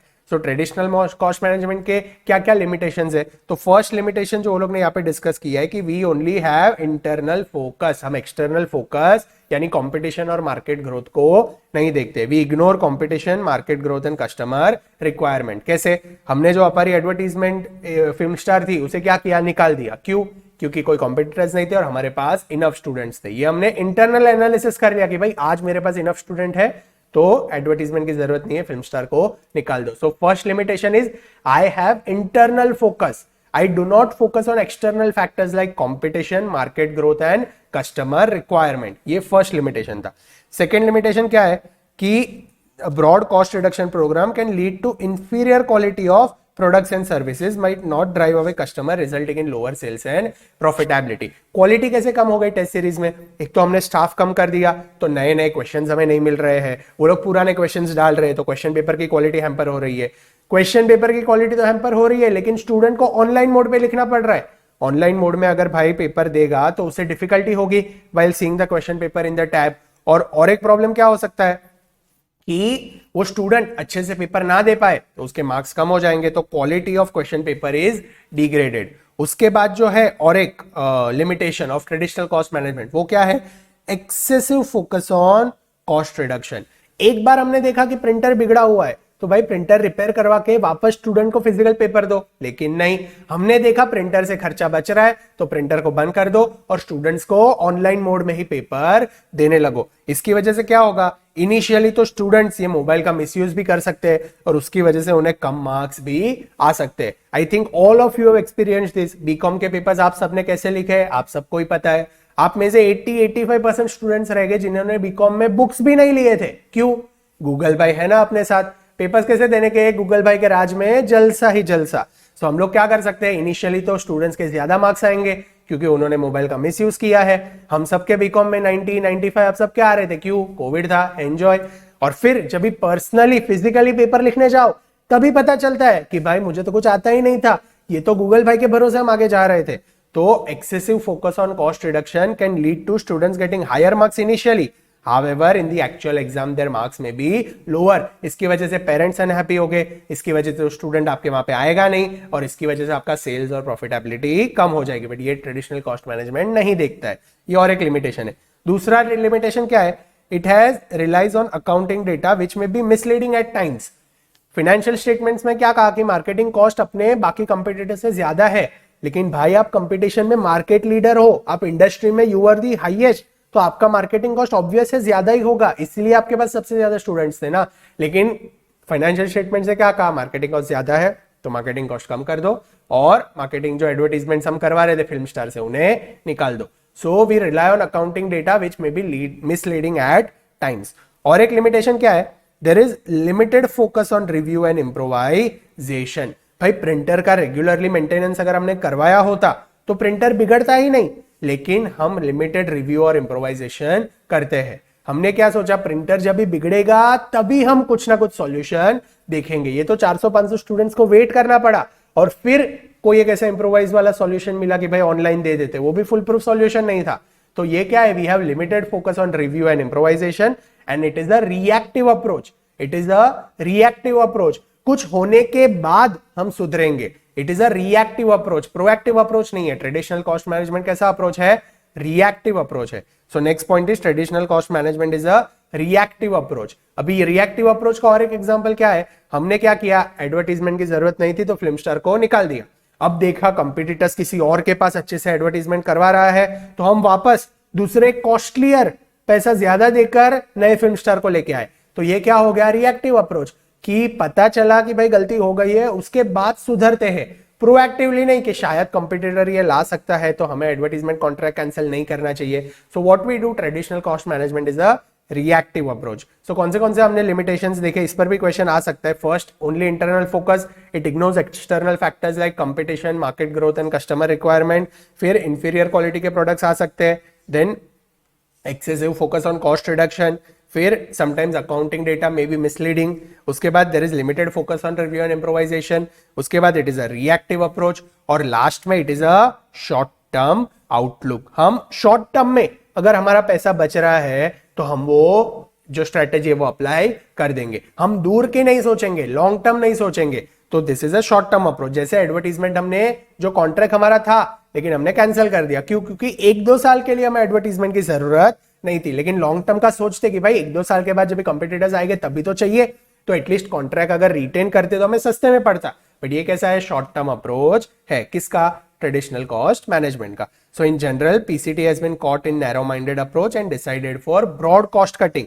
It also compromised on fundamental business aspects like human capital development, quality, research and development, operational competitive edge and other qualitative aspects which are of strategic nature. तो ये क्या फॉलो करता है? Traditional cost management. और उसके हमने limitations देखे। तीसरा क्वेश्चन हमें क्या पूछा था कि वैल्यू चेन एनालिसिस और वैल्यू शॉप मॉडल हमें समझाओ। ये हम 10 बार डिस्कस कर चुके हैं, आई एम श्योर आप सबको अच्छे से पता हो, लेकिन और एक बार डिस्कस कर लेते। वैल्यू चेन एनालिसिस क्या बोलता है? That we have to identify activities that add value to the final product. The idea is to identify those activities which do not add value to the final product and eliminate such non-value adding activities. The analysis of value chain helps us in achieving cost leadership या फिर product differentiation. अभी ये value chain analysis होता क्या है? So this is applied to manufacturing company as well as retail company. अभी what are primary activities? Value chain analysis classified into primary activities and secondary activities. Primary activities are those which are directly involved in transforming input into output. फिर जो 5 primary activities है वो mention भी कर सकते हैं, inbound logistics, operations, outbound logistics, marketing and sales and after sales service. और secondary activities are support activities of primary activities, वो भी हम मेंशन कर सकते हैं, procurement, technological development, human resource management और firm infrastructure. उसके बाद हमें समझाना है वैल्यू शॉप मॉडल। अभी ये वैल्यू चेन एनालिसिस है वो सर्विस इंडस्ट्री के लिए है नहीं, तो सर्विस इंडस्ट्री के लिए क्या आता है? Value shop model. Value shop model में कोई भी वैल्यू एडिशन नहीं होता है। It only deals with problem solving and finding solutions for the same. This approach is designed to solve customer problems rather than creating value from producing output from input of raw materials. अभी इसके अंदर support activities तो same है but primary activities change हो जाते हैं. तो primary activities क्या क्या है? Problem finding and acquisition, problem solving, choosing among the alternatives, executing them and then controlling and evaluating कि भाई कुछ मिस्टेक हुआ तो वो प्रोसेस वापस रिपीट करेंगे. सो सिंस ये जो टेस्ट सीरीज है वो मैन्युफैक्चरिंग बिजनेस में नहीं है, it is a service industry, तो इसके लिए हम अप्लाई करेंगे value shop model. So last line में क्या लिखा? It is advisable to apply value shop model as priorities given to solving problems of the students. So this was all about case study number 10. So the next case studies, case study digest का case study number 13. This is about Safe and Wise Advisory Limited. We'll call it SWAL आगे से because नाम बड़ा है, SWAL SWAL. It is a well-established financial planning and risk advisory firm of country with nationwide presence. इसका answer बहुत बड़ा है और इसका क्वेश्चन भी बड़ा है, लेकिन ये इंपॉर्टेंट है तो हम क्वेश्चन के हर एक एंगल को, हर एक पर्सपेक्टिव को अच्छे से समझेंगे. So this case study might take a little longer than others, but ये इंपॉर्टेंट है और अच्छा केस स्टडी है तो इसे हम अच्छे से समझते. SWAL is engaged in selling third party products, be it financial products और insurance product. Insurance में only life insurance. अभी financial advisory business of SWAL is doing well and contributing to half of the gross revenue and 2/3 of the overall group's bottom line. हमें क्या याद रखना है? एक तो financial planning और risk advisory business में है. ये थर्ड पार्टी के इंश्योरेंसेस बेचती है। कौन से इंश्योरेंस? Life insurance. अभी ये फाइनेंशियल प्लानिंग एडवाइजरी सर्विस और ये इंश्योरेंस सर्विस में से उसका हाफ रेवेन्यू आता है। कितना? हाफ रेवेन्यू आता है और 2/3 बॉटम लाइन आता है, यानी 2/3 of the profit is coming from this business. अभी आगे what they are telling, they believe in providing independent and impartial advice to the client. ये उनका यूएसपी है। ये उनका यूएसपी है। क्या है? ये उनका यूएसपी है कि वो लोग इंडिपेंडेंट और इम्पार्शियल सर्विस क्लाइंट को देते हैं।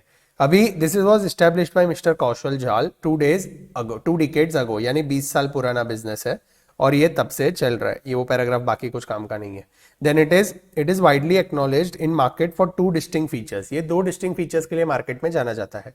एक तो उसका presence across the nation through सब एजेंसी ऑफिसेज। ये हमें याद रखना है, सब एजेंसी ऑफिस। इसका जो क्वेश्चन है वो इसके अराउंड बहुत कुछ रिवॉल्व करेगा। तो एक तो इनका सब एजेंसी ऑफिस है और सब एजेंसी ऑफिस में उनका ट्रेंड स्टाफ है जो हमें फाइनेंशियल प्लानिंग और एडवाइजरी देता है। अभी ये जो सब एजेंसी ऑफिस है वो कितने सिटीज में है? तो 580 सिटीज में लोकेटेड है, यानी इनका प्रेजेंस पूरे इंडिया में बहुत ज्यादा जगह पे है। और एक एडवांटेज क्या है इनका कि इन्होंने ये सब एजेंसी जो ऑफिसेज है उनके वो 30 ईयर के लीज पे ले रखी है। क्या किया है? 30 इयर्स के लीज पे ये सब एजेंसी ऑफिस ले रखी है ताकि उनको कॉस्ट भी कम पड़े और स्टेबिलिटी रहेगी। 30 साल तक वो ऑफिस वहीं पे रहेगा। तो अभी तक हमने क्या देखा? 580 सिटीज में इनका बिजनेस सब एजेंसी का लोकेटेड है और 30 इयर्स के लीज पे ये सब एजेंसी ऑफिस लेके रखी है। अभी हम आगे देखते हैं। सेकेंडली, स्वाल sold its products of all third parties, यानी ये बाकी जो इंश्योरेंस कंपनीज है उनके भी प्रोडक्ट्स अपने सब एजेंसी ऑफिस में बेचती है ताकि client has a range of products available to its client. उनके क्लाइंट को रेंज ऑफ प्रोडक्ट्स मिल सके। उन्होंने 15 साल का agency agreement 23 life insurance companies के साथ साइन करके रखा है। 23 कंपनीज के साथ उन्होंने 15 साल का एजेंसी कॉन्ट्रैक्ट साइन करके रखा है। यानी ये लोग का बिजनेस मॉडल क्या है कि इंश्योरेंस कंपनीज से ये लोग एक पर्टिकुलर ब्रोकरेज कमीशन जैसा चार्ज करके वो कंपनीज के इंश्योरेंस अपने सब एजेंसी ऑफिस के थ्रू बेचते हैं। यानी what it will do, client उनके पास आया, they will give them the financial advice कि आपको ये इंश्योरेंस लेना चाहिए, ये लेना चाहिए, ये लेना चाहिए, और ओवरऑल स्ट्रेटेजी डिजाइन करके देंगे। और वो प्रोडक्ट्स बेचने के लिए उनके पास 23 लाइफ इंश्योरेंस कंपनी के प्रोडक्ट्स है, लेकिन वो एडवाइस कैसे देगा? एकदम इम्पार्शियल और इंडिपेंडेंट एडवाइस देगा। फिर उन्होंने कहा है कि it is committed to ethically deliver to their clients. It is a listed company और 3 साल पहले इन्होंने कैपिटल रेस किया था। अभी ये लोग आगे क्या बोल रहे हैं कि ये 23 कंपनीज जो है उनमें से 22 कंपनीज ऐसी है जिन्होंने रेगुलेटरी रजिस्ट्रेशन करवा के रखा है between 2000 to 2009 for a period of 25 years. यानी 25 साल तक ये इंश्योरेंस कंपनीज रजिस्टर्ड है, यानी इनको गवर्नमेंट के साइड से और कोई रजिस्ट्रेशन का प्रॉब्लम नहीं आएगा। Considering a few default by insurance companies, वो ठीक है। Regulators of insurance business country titans the registration criteria and hardens the norm. यानी अभी किसी को रजिस्ट्रेशन चाहिए तो it becomes a little difficult क्योंकि गवर्नमेंट ने नॉर्म्स टाइटन कर दी है। तो इसका मतलब क्या हुआ कि किसी नए प्लेयर को ये मार्केट में एंटर होना हो तो उसके लिए ये थोड़ा टफ हो सकता है। अभी typically each sub agency office comprises of 3 regular and 1 contractual employee. ये एजेंसी के बिजनेस में 3 एम्प्लॉयज है और 1 कॉन्ट्रैक्चुअल एम्प्लॉय है। उसमें से एक बंदा है वो फाइनेंशियल प्लानर है, यहाँ पे वो लोग ने दिया है। बाकी जो 2 बंदे हैं वो सेल्स के बंदे हैं जो पॉलिसीज बेचते हैं, और एक जो बंदा है वो रेगुलर क्लरिकल वर्क करने के लिए कॉन्ट्रैक्चुअल एम्प्लॉय रखा गया है। ये वो लोग ने एम्प्लॉय का डेटा दिया है। उनके टोटल 1564 एम्प्लॉयज हो गए, 720 एम्प्लॉयज पहले थे। 5 इयर्स में वो लोग ने एम्प्लॉय डबल कर दिए, यानी उनका बिजनेस उतना अच्छा चल रहा था कि एम्प्लॉयज डबल हो गए, वो लोग ने यहां पर दिया है। उसके बाद market trend is changing since स्वाल कमेंस इट्स बिजनेस। उन्होंने जब से बिजनेस चालू किया तब से उनका मार्केट ट्रेंड चेंज हो रहा है। Each of such insurance companies has their own network of branch office to sell their insurance product directly, that too at more prominent locations. अभी क्या चेंज हो रहा है? पहले वो इंश्योरेंस कंपनीज, ये सवाल जो कंपनी है उसे एक पर्टिकुलर कमीशन देके उनके इंश्योरेंस इनके थ्रू बेच रही थी क्योंकि इनका प्रेजेंस 580 सिटीज में है। लेकिन अभी ये इंश्योरेंस कंपनी के भी प्रेजेंस वो अलग अलग सिटीज में हो गए, बल्कि अच्छे लोकेशंस में इंश्योरेंस कंपनी के डायरेक्टली ऑफिसेज हो गए, तो ये लोग डायरेक्टली अपना इंश्योरेंस वहीं से बेच सकते हैं। लेकिन यहाँ पे एडवांटेज क्या है, यहाँ पे 23 कंपनीज के अलग अलग कस्टमर को चॉइस मिलेगा इंश्योरेंस का, वहां पे वो इंश्योरेंस कंपनी खरीदना पड़ेगा। बट ट्रेंडिंग चेंज क्या है कि ज्यादा से ज्यादा इंश्योरेंस कंपनी के अभी लोकेशंस, उनके जो ब्रांच ऑफिसेज है वो प्रोमिनेंट लोकेशंस में एस्टैब्लिश हो गए, वो लोग ने यहाँ पे कहा है। लेकिन ये लोग क्या बोलते हैं, हम लोग इंडिपेंडेंट और इम्पार्शियल सर्विस दे रहे हैं। It has manage to retain it revenue at the same level, but this results in lower profitability of sub agency office business. यानी रेवेन्यू तो वो लोग ने मेंटेन रखा है, लेकिन प्रॉफिट अभी कम हो रहा है, क्योंकि इंश्योरेंस कंपनीज उनके एजेंट्स के थ्रू भी वहां पे बाहर दूसरे लोकेशंस में डायरेक्टली पॉलिसी बेच रहे हैं। Now these insurance companies are not authorising any new agent. ये एक अच्छा पॉइंट है कि अभी कोई नया एजेंट इंश्योरेंस कंपनी ऑथराइज नहीं कर रही है, यानी ये मार्केट में अभी और ज्यादा एजेंट्स नहीं आएंगे, जितने हैं उतने ही रहेंगे। Being a service industry, further in order to ensure wider market reach and to compensate the loss of profitability, sub agency business है, ये जो सवाल है, it has established its own e-platform for selling policy at your own click। यानी इन्होंने क्या किया है, अभी ऑनलाइन पॉलिसी बेचने के लिए एक नया प्लेटफॉर्म इस्टेब्लिश किया है। और वो लोग के टोटल स्टाफ कितना था, 1464 जो टोटल स्टाफ था, उसमें से 50 स्टाफ को ये ऑनलाइन बिजनेस संभालने के लिए भेजा है। E-platform division is prospering, but sub-agency office businesses is currently in trouble। E-commerce business उनका बढ़ रहा है, लेकिन ये जो एजेंसी बिजनेस है वो ट्रबल में है। क्यों? क्योंकि इंश्योरेंस कंपनीज उन्हीं के एजेंट्स के थ्रू डायरेक्टली वो लोकेशंस में पॉलिसी बेच रहे हैं, उनके ब्रांच ऑफिस के थ्रू। यहाँ पे वो लोग ने कुछ फिगर्स दिए हैं, दिस इज इन 1000 करोड़, ये उनका रेवेन्यू है। सो 2015 से 2019-20 तक उनका रेवेन्यू ग्रो हुआ है, लेकिन साथ में टोटल मार्केट साइज भी ग्रो हुआ है। ये उनका इंश्योरेंस बिजनेस है, ये total market size of life insurance business है। तो इनका खुद का शेयर जैसे जैसे ग्रो हुआ है, वैसे वैसे मार्केट का भी ट्रेंड ग्रो हुआ है। यहाँ पे वो लोग ने दिया है revenue earned by each division in terms of age of the client, यानी 20 to 30 इयर्स वाले कितने इंश्योरेंस लेते हैं, 30 to 40 वाले कितने, 40 to 50 वाले कितने, 50 to 60 वाले कितने और 60 प्लस कितने। तो ये फिगर्स देख के हमें क्या पता चलता है कि टोटल जो 280 है, 280 में से क्लोज टू 160 प्लस 50 210 215, यानी close to you can say 70% जितना 50 प्लस वाले लोग खरीद रहे हैं, करेक्ट। और ऑनलाइन में अपन देखें तो 30 to 40 वाले ज्यादा खरीद रहे हैं और 50 प्लस वाले कम खरीद रहे हैं ऑनलाइन में। और उनका टोटल जो सेल हुआ है यहाँ पे, दैट इज 3,26,000 करोड़ रुपीस, ये डेटा दिया हुआ है। Since the profitability of sub-agency division is declining, hence the strategic review committee of BOD has decided that we need to stop the sub-agency business and sell it off, और online business पे भी ज्यादा focus करें। Strategic division क्या बोल रहा है कि तुम लोग ये जो सब एजेंसी ऑफिस का बिजनेस है उसे बंद कर दो और ई कॉमर्स यानी ऑनलाइन बिजनेस पे ज्यादा फोकस करो।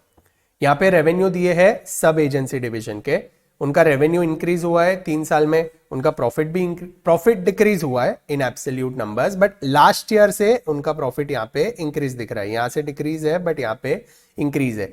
नीचे अपन देखें तो डेट कम था, यहाँ पे डेट बढ़ गया है। करंट ईयर में डेट बढ़ गया है तो इसका इंप्लीकेशंस क्या होगा कि इंटरेस्ट कॉस्ट बढ़ेगा। इंटरेस्ट कॉस्ट अगर बढ़ रहा है तो अपना प्रॉफिट जो है वो कम हो जाएगा। बाकी करंट एसेट्स करंट लायबिलिटी का डेटा दिया है, टैक्स रेट इज 22%। फिर जो फिक्स्ड कॉस्ट इनकर होते हैं that is largely committed in nature. फिर यहाँ पे CEO is not agreed to the suggestion made by the strategic planning committee because CEOs of the believe that स्वाल्स USP और original business model वो sub agency office. CEO का क्या thinking है कि अपना जो ओरिजिनल बिजनेस था वो सब एजेंसी ऑफिस का था और अपना यूएसपी है कि अपन क्लाइंट को इंडिपेंडेंट और इम्पार्शियल एडवाइस देते हैं ताकि वो इंश्योरेंस अच्छे से चूज करके खरीद सके। तो हमें ये बिजनेस बंद नहीं करना चाहिए, हमें ऑनलाइन बिजनेस करना चाहिए, लेकिन सब एजेंसी बिजनेस को कंटिन्यू करके रखना चाहिए। अभी हमें क्वेश्चन में आया है कि assess the competitive environment of life insurance business of swell. यहां पे हमें क्या करना है, हमें किसी बिजनेस को एनालाइज करना है, हमें किसी बिजनेस को एनालाइज करना है, हमें कोई इंडस्ट्री को समझना है। मैंने हमारे कॉन्सेप्ट नोट्स के रिवीजन वीडियो में क्या कहा था, कंपिटिटिव एडवांटेज गेन करना हो तो वी हैव टू अप्लाई इधर कॉस्ट लीडरशिप और प्रोडक्ट डिफरेंशिएशन, और वो दोनों का मिला के फोकस स्ट्रेटेजी। लेकिन अगर हमें किसी इंडस्ट्री को एनालाइज करना है, हमें किसी बिजनेस को समझना है, तो हमें क्या अप्लाई करना पड़ेगा? हमें इंडस्ट्री स्ट्रक्चर एनालिसिस अप्लाई करना पड़ेगा। इंडस्ट्री स्ट्रक्चर एनालिसिस मतलब पॉटर्स 5 फोर्सेस, मतलब पॉटर्स 5 फोर्सेस। सो कभी भी आपको क्वेश्चन में किसी बिजनेस को असेस करने के लिए कहा है या किसी इंडस्ट्री को असेस करने के लिए कहा है, तो you have to apply Porter's 5 forces. तो ये फर्स्ट थिंग हमें करना है। Secondly, evaluate the case for holding sub agency office division backed by financial liability. हवा में बात नहीं करनी है, हमें फाइनेंशियल डेटा को यूज करके सब एजेंसी बिजनेस चलाना है या बंद करना है, उसका डिसीजन लेना है। सो क्वेश्चन समझ में आ गया? क्वेश्चन थोड़ा डीप था। You can pause this video, read the question again and then we can come to the answer. अभी सबसे पहले यह क्या कर रहा है? We have to assess the life insurance business. Life insurance business assess करने के लिए हमें क्या अप्लाई करना है? माइकल पॉटर के दिया हुआ पॉटर 5 फोर्सेस का टेक्निक। पॉटर के 5 फोर्सेस क्या है? सो वी हैड सीन, पहला था bargaining power of the supplier, दूसरा है bargaining power of the buyer, तीसरा है थ्रेट ऑफ सब्स्टिट्यूट, चौथा है थ्रेट ऑफ न्यू एंट्रेंट, और पांचवा है राइवलरी अमंग दी इंडस्ट्रीज। ये 5 जो 5 फोर्सेस है पॉटर्स के, वो अभी एक एक हम इन डेप्थ में डिस्कस करेंगे। First is bargaining power of the supplier. अभी हम एनालाइज क्या कर रहे हैं? यू रिमेंबर, हम एनालाइज कर रहे हैं लाइफ इंश्योरेंस बिजनेस। उसके अंदर भी ये जो सब एजेंसी डिवीजन है, हम उसे एनालाइज कर रहे हैं। हम किसे एनालाइज कर रहे हैं? लाइफ इंश्योरेंस बिजनेस का सब एजेंसी डिवीजन। सो अभी ये डिवीजन के सप्लायर्स कौन हो गए, उनके पर्सपेक्टिव से हमें लिखना है। तो इनके जो सप्लायर्स है वो कौन है? ये इंश्योरेंस कंपनीज वाले। कौन है? इंश्योरेंस 23 लाइफ इंश्योरेंस कंपनी है जिनसे ये पॉलिसी खरीद के कस्टमर को बेचती है। तो इनके सप्लायर कौन हो गए? इंश्योरेंस कंपनी इनकी सप्लायर हो गई। अभी हम डिस्कस करते हैं, in case of sub agency office division following factors will affect the supplier power. अभी इसमें बहुत सारे पॉइंट्स दिए, एग्जाम में आपको 2 या 3 ही पॉइंट लिखने, सब लिखने की जरूरत नहीं है। सबसे पहला पॉइंट यहाँ पे क्या दिया है कि इंपॉर्टेंस ऑफ द प्रोडक्ट। अभी ये सवाल किसमें डील कर रहा है? Sorry, first product is control over the value chain. अभी control over the value chain कैसे गेन कर सकते हैं? हम पूरे वैल्यू चेन के ऊपर कंट्रोल गेन करना हो तो we had seen vertical linkage analysis, forward integration और बैकवर्ड इंटीग्रेशन। तो ये जो 23 इंश्योरेंस कंपनीज है, 23 इंश्योरेंस कंपनीज जो है, वो लोग ने क्या किया है? वो लोग ने फॉरवर्ड इंटीग्रेशन किया है। वो लोग ने क्या किया है? फॉरवर्ड इंटीग्रेशन किया है। By adopting the forward integration, the insurance companies themselves are getting into direct selling of their insurance product. इसकी वजह से क्या होगा कि they can enhance their margin and increase their profit. Since number of insurance companies are neither too less neither too much, hence the bargaining power of insurance company in terms of percentage brokerage they offer to swell is moderate. इसमें क्या हो गया कि वो लोग खुद तो बेच रहे हैं बट इतने सारे भी इंश्योरेंस कंपनीज नहीं है, तो फिर उनका जो बार्गेनिंग पावर है वो मॉडरेट रहेगा, ना तो लो ना तो हाई। लो बार्गेनिंग पावर कब हो जाएगा? जब भी swell is the market leader और वो लोग पॉलिसी बेच ही नहीं पा रहे खुद, तो their bargaining power is low, तो फिर स्वेल जैसे बोलेगा वैसे ही करना पड़ेगा। उनका बार्गेनिंग पावर हाई कैसे हो जाएगा? जब भी स्वेल जैसी 8-10 कंपनियां मार्केट में है जो यही काम करती है, सब इंश्योरेंस को मिला के राइट एडवाइस देके पॉलिसी बेच रही है, तब इनका बार्गेनिंग पावर क्या हो जाएगा? एकदम हाई, कि तुम्हें पॉलिसी चाहिए तो लो वरना मैं किसी और को दे देता हूं। लेकिन यहाँ पे इंश्योरेंस कंपनीज भी ज्यादा नहीं है और सवाल अकेला ऐसे सबको कंबाइन करके डील कर रहा है, तो इनका जो बार्गेनिंग पावर है सप्लायर का वो लो है। Second point, importance of the product. अभी यहाँ पे swell is only involve in advisory and selling this insurance. अब ये सवाल का मेन बिजनेस है, ये कैसे पता चला? क्योंकि उसका 2/3 revenue, half of the revenue and 2/3 of the bottom line is coming from this business. यानी ये बिजनेस इसके लिए इंपॉर्टेंट है, ये इंश्योरेंस कंपनीज को पता है, इससे ये ये स्वेल जो है उसका बिजनेस तो तुरंत बंद करेगा नहीं, क्योंकि यही उसका मेन बिजनेस है। इसकी वजह से bargaining power of supplier becomes moderate. ऐसा नहीं है कि ये अकेला है, लेकिन ऐसा नहीं है कि ये और कोई बिजनेस भी कर रहा है। यानी अगर इंश्योरेंस कंपनीज मिलके इसे पॉलिसीज देना बंद कर दे तो इसका बिजनेस बंद हो जाएगा। कंपनीज नोज दिस, इसलिए उनका बार्गेनिंग पावर मॉडरेट है, ना कि लो या फिर हाई। थर्ड पॉइंट जो है कि bargaining power of supply, that is substitution among the brand. Life insurance product वो सिमिलर प्रोडक्ट है। वो क्या है? सिमिलर प्रोडक्ट है। यानी इंश्योरेंस कंपनी जो मार्केट में प्रोडक्ट बेचती है वो एक ही टाइप का लाइफ इंश्योरेंस है, ज्यादा कुछ फर्क नहीं होता है, प्रीमियम प्लस माइनस होता है। तो ये 23 कंपनीज है, स्वेल को 23 से 22 हो जाए उसमें कोई फर्क नहीं पड़ता, और 22 से 20 हो जाएगी फिर भी फर्क नहीं पड़ता, क्योंकि सबके प्रोडक्ट्स मोर और लेस सिमिलर ही है। सो इसमें क्या होता है, सप्लायर का बार्गेनिंग पावर एकदम लो हो जाता है, उसे स्वेल के टर्म्स पे ही बेचना पड़ेगा। क्यों? क्योंकि substitution among the insurance brand is very easily substitute कर सकते। फिर सप्लाई ऑफ अदर फैक्टर्स, वो क्या है कि ये सब एजेंसी ऑफिस जो है उन्होंने ली है वो 30 इयर्स के लीज पे ले रखी है। इसकी वजह से the bargaining power of landlord becomes low. क्यों? क्योंकि उसने 30 साल के लीज पे दे दिया है, तो अभी कॉस्ट सेम है, तो स्टेबिलिटी मेंटेन रहेगा। सो ये सारे पॉइंट्स थे bargaining power of the supplier में, control over value chain, importance of the product और सब्स्टिट्यूशन अमंग द ब्रांड। अभी देखते हैं bargaining power of the customer. हमने क्या देखा था, बिजनेस कौन सा है, सब एजेंसी डिवीजन, इसके कस्टमर्स कौन हो गए, एक्चुअल क्लाइंट्स, हमारे जैसे क्लाइंट्स जो इनसे लाइफ इंश्योरेंस का प्रोडक्ट खरीदते हैं, ये इनके कस्टमर्स हो गए। इनके में क्या है, नंबर ऑफ बायर्स, इसमें क्या है, नंबर ऑफ बायर्स। अभी number of buyers in the industry are extremely low, sorry, number of buyers in the industry are extremely high. कौन ऐसा बंदा है जो लाइफ इंश्योरेंस नहीं लेता है? और कोविड के बाद तो everyone has taken the life insurance. इसका मतलब क्या हुआ, मार्केट में इतने सारे बायर्स है, इतने सारे बायर्स है कि बायर का बार्गेनिंग पावर लो हो जाता है, क्योंकि मैं अगर नहीं खरीदूंगा तो कोई और खरीदेगा, उसके इंश्योरेंस तो बिक ही रहे हैं। So bargaining power of the buyer becomes low. क्यों? क्योंकि there are large number of buyers in the market, मैं नहीं खरीदता हूं तो कोई और खरीदेगा उससे, तो मेरा बार्गेनिंग पावर कम हो जाता है। अगर हम कम बायर्स है, हम 8-10 ही बायर्स है, तो we have the ruling party की हम जितने में बोलेंगे उतने में उसे देना पड़ेगा, क्योंकि हम कम है। लेकिन हम अगर बहुत सारे हैं तो हमारा बार्गेनिंग पावर लो हो जाता है। दूसरा, स्टैंडर्डाइज प्रोडक्ट है, प्रोडक्ट एकदम स्टैंडर्डाइज है। लाइफ इंश्योरेंस में कोई नया चीज नहीं होता है, it is as it is, इससे लू, उससे लू या इससे लू, ए से लू, बी से लू, सी से लू, कुछ फर्क नहीं पड़ता है। Since it is a standardize product, मेरा बार्गेनिंग पावर लो हो जाता है। तीसरा, स्विचिंग। अभी इसमें क्या होता है, switching between the policy is little difficult, क्योंकि एक बार हमने किसी से लाइफ इंश्योरेंस ले लिया, उसके बाद हम स्विच नहीं करते, फिर हम पूरा फैमिली का या सबका उन्हीं से करवा लेते। So once the policy is subscribed, it cannot be easily switched due to high switching cost, bargaining power is reduced to some extent. अगर स्विच किया तो then we have to pay a premium, since हमने breach किया है, फिर जो premium पहले पे कर दिया वो वेस्ट हो जाता है, फिर हमें नया प्रीमियम नई कंपनी को पे करना पड़ेगा। इसकी वजह से हमारा बार्गेनिंग पावर लो हो जाता है कि एक बार खरीदा तो फिर खरीद के रहने दिया। So this is bargaining power of the customer. उसके बाद आता है थ्रेट ऑफ न्यू एंट्रेंट। ये सब ऑफिस डिवीजन में थ्रेट ऑफ न्यू एंट्रेंट एनालाइज करने के लिए भी 3 पॉइंट है। One is less number of new life insurance licenses by regulator, second is less number of new insurance agent due to no authorization, and third is learning curve and economies of scale. सबसे पहले new एंट्रेंट आने के chances क्यों कम हो गए? क्योंकि government अभी नए लाइसेंस इश्यू करने में रिस्ट्रिक्शंस ला रही है। It is tough to get new license, हमने पढ़ा, लेकिन सवाल के पास बेनिफिट क्या है, उसके पास 22 आउट ऑफ 23 ऐसे लाइफ इंश्योरेंस कंपनीज है जिनका रजिस्ट्रेशन हो गया है, और वो रजिस्ट्रेशन उन्होंने 2010 से 2019 के बीच में ही करवाया है, यानी उनके पास अभी लाइसेंस 25 ईयर्स तक का मिला है। सो बहुत ईयर्स तक उनके लाइसेंस बाकी है।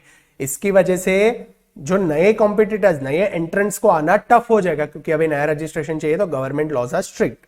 उसके बाद there is less number of new insurance agent, क्योंकि इंश्योरेंस कंपनी ने कहा था कि now they are not issuing any new agents, वो लोग नए इश्यू अभी एजेंट्स कोई कर नहीं रहे, जितने एजेंट्स है वो लोग ही मार्केट में सेल करेंगे, इसलिए नए एंट्रेंट का आने का थ्रेट थोड़ा कम है। And last is learning curve and economies of scale. Since all 23 insurance companies dealing in life insurance and Swell are 10 to 20 year old organization, hence learning curve and economies of scale is may become an entry barrier। इसका मतलब क्या हो गया कि 20 साल से इतने सारे इंश्योरेंस कंपनीज इन्हीं के साथ जुड़े हुए हैं और ये एक ही काम कर रहे हैं, तो इनका जो इकोनॉमीज ऑफ स्केल है और लर्निंग कर्व है वो फ्लैट हो गया है, यानी they are masters in their business.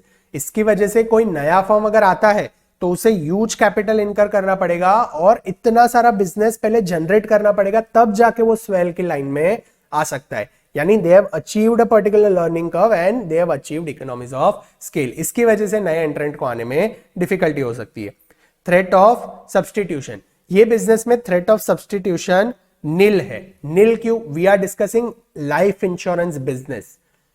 You might be assuming substitution मतलब सर कोई और तो लाइफ इंश्योरेंस कंपनी आ सकता है, बट हम लोग कंपनी को एनालाइज नहीं कर रहे, हम बिजनेस को एनालाइज कर रहे हैं। और लाइफ इंश्योरेंस बिजनेस को रिप्लेस करने का कोई सब्सटीट्यूट आना मार्केट में is next to impossible, it is quite low.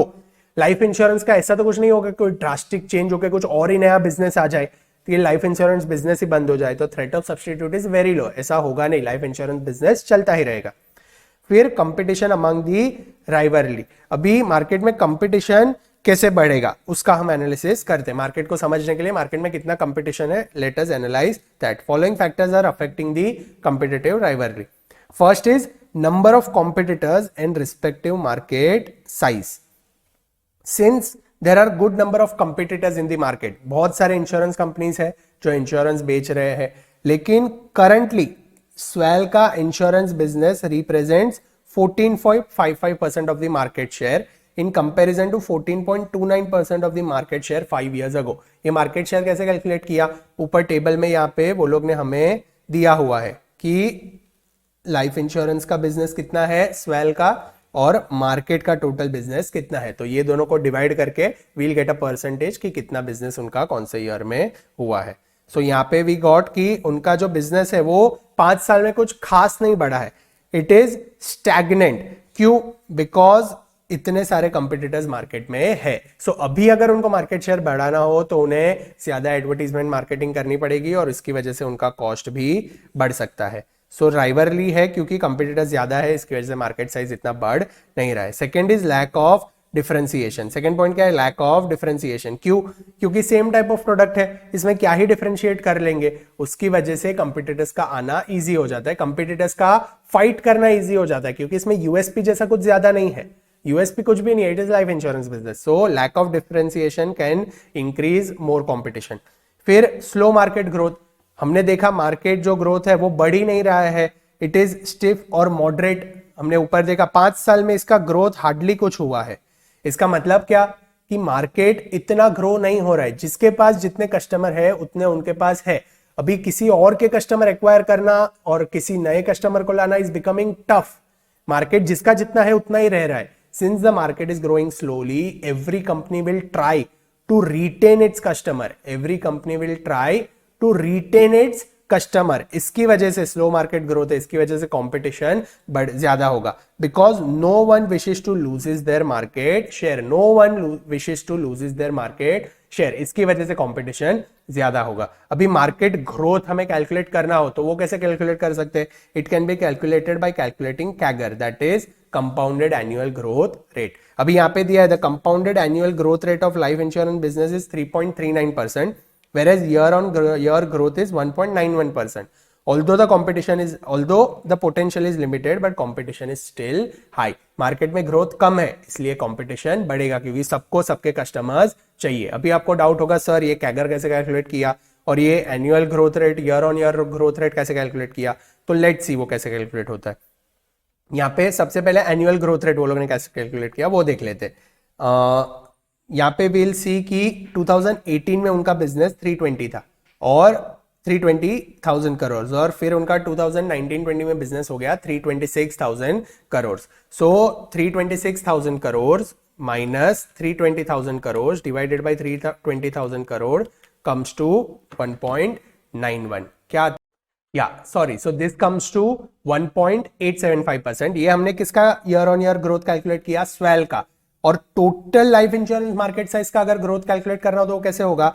2198 minus 2240 divided by 2198, 2198 minus 2240 divided by 2198 into 100 अगर करेंगे तो this will come to 1.91। This is year on year growth, this is year on year growth. ये क्या है? Year on year growth of entire life insurance business. और वो लोग ने अभी कैलकुलेट किया था कैगर, कैगर वॉज 3.39%। तो ये कैसे आ गया? तो कैगर के लिए एक फॉर्मूला था, हमने यूज करते थे कंपाउंडेड एनुअल ग्रोथ के लिए, that was a is equal to p 1 plus r raise to n या फिर 1 plus r raise to t, that is time. तो ये इसमें a क्या आएगा? a will come to 2240, this is what we call current year का annual growth. फिर first year का ग्रोथ कितना है, that is 1960, that is 1960, sorry ये बिजनेस है, 2240 is the business of current year and 1960 was the business of 5 years अगो। फिर 1 plus are raise to कितने साल का है, 4 साल के लिए, कितने साल के लिए, 4 साल के लिए। So when you calculate this equation your answer will come to 3.39%. So this is how you calculate the CAGR. 2240 is equal to 1960 1 plus r raised to 4. So 2240 को you square rooted 2 times, तो ये 2240 है, 2240 इसको कैल्सी में 2 बार आप square root करो तो ये 4 नलीफाई हो जाएगा। और उसके बाद पहले तो 2240 को 1960 से डिवाइड करो, सो 2240 डिवाइडेड बाय 1960 और उसके बाद इसे हम रूट कर देंगे 4 times, तो we'll get the answer. You have to do -1. So calculation आप अपने हिसाब से कर लेना, you will get the answer of 3.39%. So यहाँ पे क्या दिया है कि कैगर 3.39 है और अपना एनुअल ग्रोथ रेट इज 1.91%. तो इसका कंक्लूजन क्या है कि मार्केट जो ग्रो हो रहा है वो स्लो ग्रो हो रहा है, मार्केट जो ग्रो हो रहा है वो स्लो ग्रो हो रहा है। उसके बाद एग्जिट बैरियर्स, जो लास्ट पॉइंट था कंपटीशन में, वो है एग्जिट बैरियर्स। इसमें ना एग्जिट बैरियर्स एकदम कम है। एग्जिट बैरियर्स क्यों कम है, क्योंकि एक तो सबके लाइसेंसेस 25-25 साल के लिए है, फिर इन्होंने लीज 30 साल के लिए ले रखी है, फिर ये इंडस्ट्री में अभी नए प्लेयर का आना बहुत कम है। सो और एग्जिट करेंगे तो कॉस्ट भी ज्यादा इनकर करना पड़ेगा, इसकी वजह से इसका एग्जिट डिफिकल्ट हो जाता है। इसकी वजह से internal competition between the businesses will be high.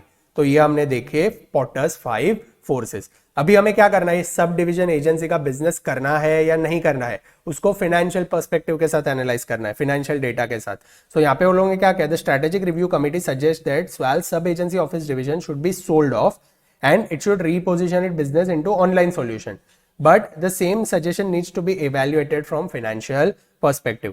अभी हमने देखा कि इनका कैगर है that is 3.39% और growth is 1.19%, that is growth is little stagnant, so competition market में ज्यादा रहेगा, hence there is intense competition in the market. In such case where the market witnesses intense competition, operating efficiently is essential and reduction in cost becomes the key factor in order to sustain competitive advantage. Hence it becomes the need of the hour to review our sub agency business का जो business है उसे review करके we have to see कि उसमें profitability हो रही है या नहीं हो रही है। तो यहाँ पे वो लोग ने कंक्लूजन पहले दे दिया है कि वो लोग ने फाइनेंशियल डेटा एनालाइज करके दे गॉट टू नो कि हमें सब एजेंसी बिजनेस बंद नहीं करना चाहिए, we must hold back the sub agency business and not sell it off. अभी वो कैसे, वो हम एनालिसिस यहाँ पे देखते हैं। एक तो कंट्रीब्यूशन ऑफ द ग्रुप, यानी उनका जो 1/3 ऑफ द बॉटम लाइन है अराउंड 86% कम्स फ्रॉम सब एजेंसी ऑफिस। ये कैसे हुआ, तो यहाँ पे अगर हम फिगर देखते हैं सो उनका 280 टोटल 326,000 करोड़ का रेवेन्यू है, उसमें से 280 जितना revenue, I just delete all this so आपको एक बार देखने के लिए इजी होगा, I just delete all this, ठीक है। सो यहाँ पे कैसे पता चला, उनका 280,000 करोड़ का बिजनेस टोटल 326,000 करोड़ के बिजनेस में से कहां से आ रहा है, सब एजेंसी डिवीजन में से, यानी 86% ऑफ द बिजनेस उनका सब एजेंसी डिवीजन में से आ रहा है। ये अगर बंद कर दिया तो उनका 86% of the business will go, और ऑनलाइन तो अभी जस्ट ग्रो हो रहा है, ऑनलाइन तो अभी जस्ट ग्रो हो रहा है।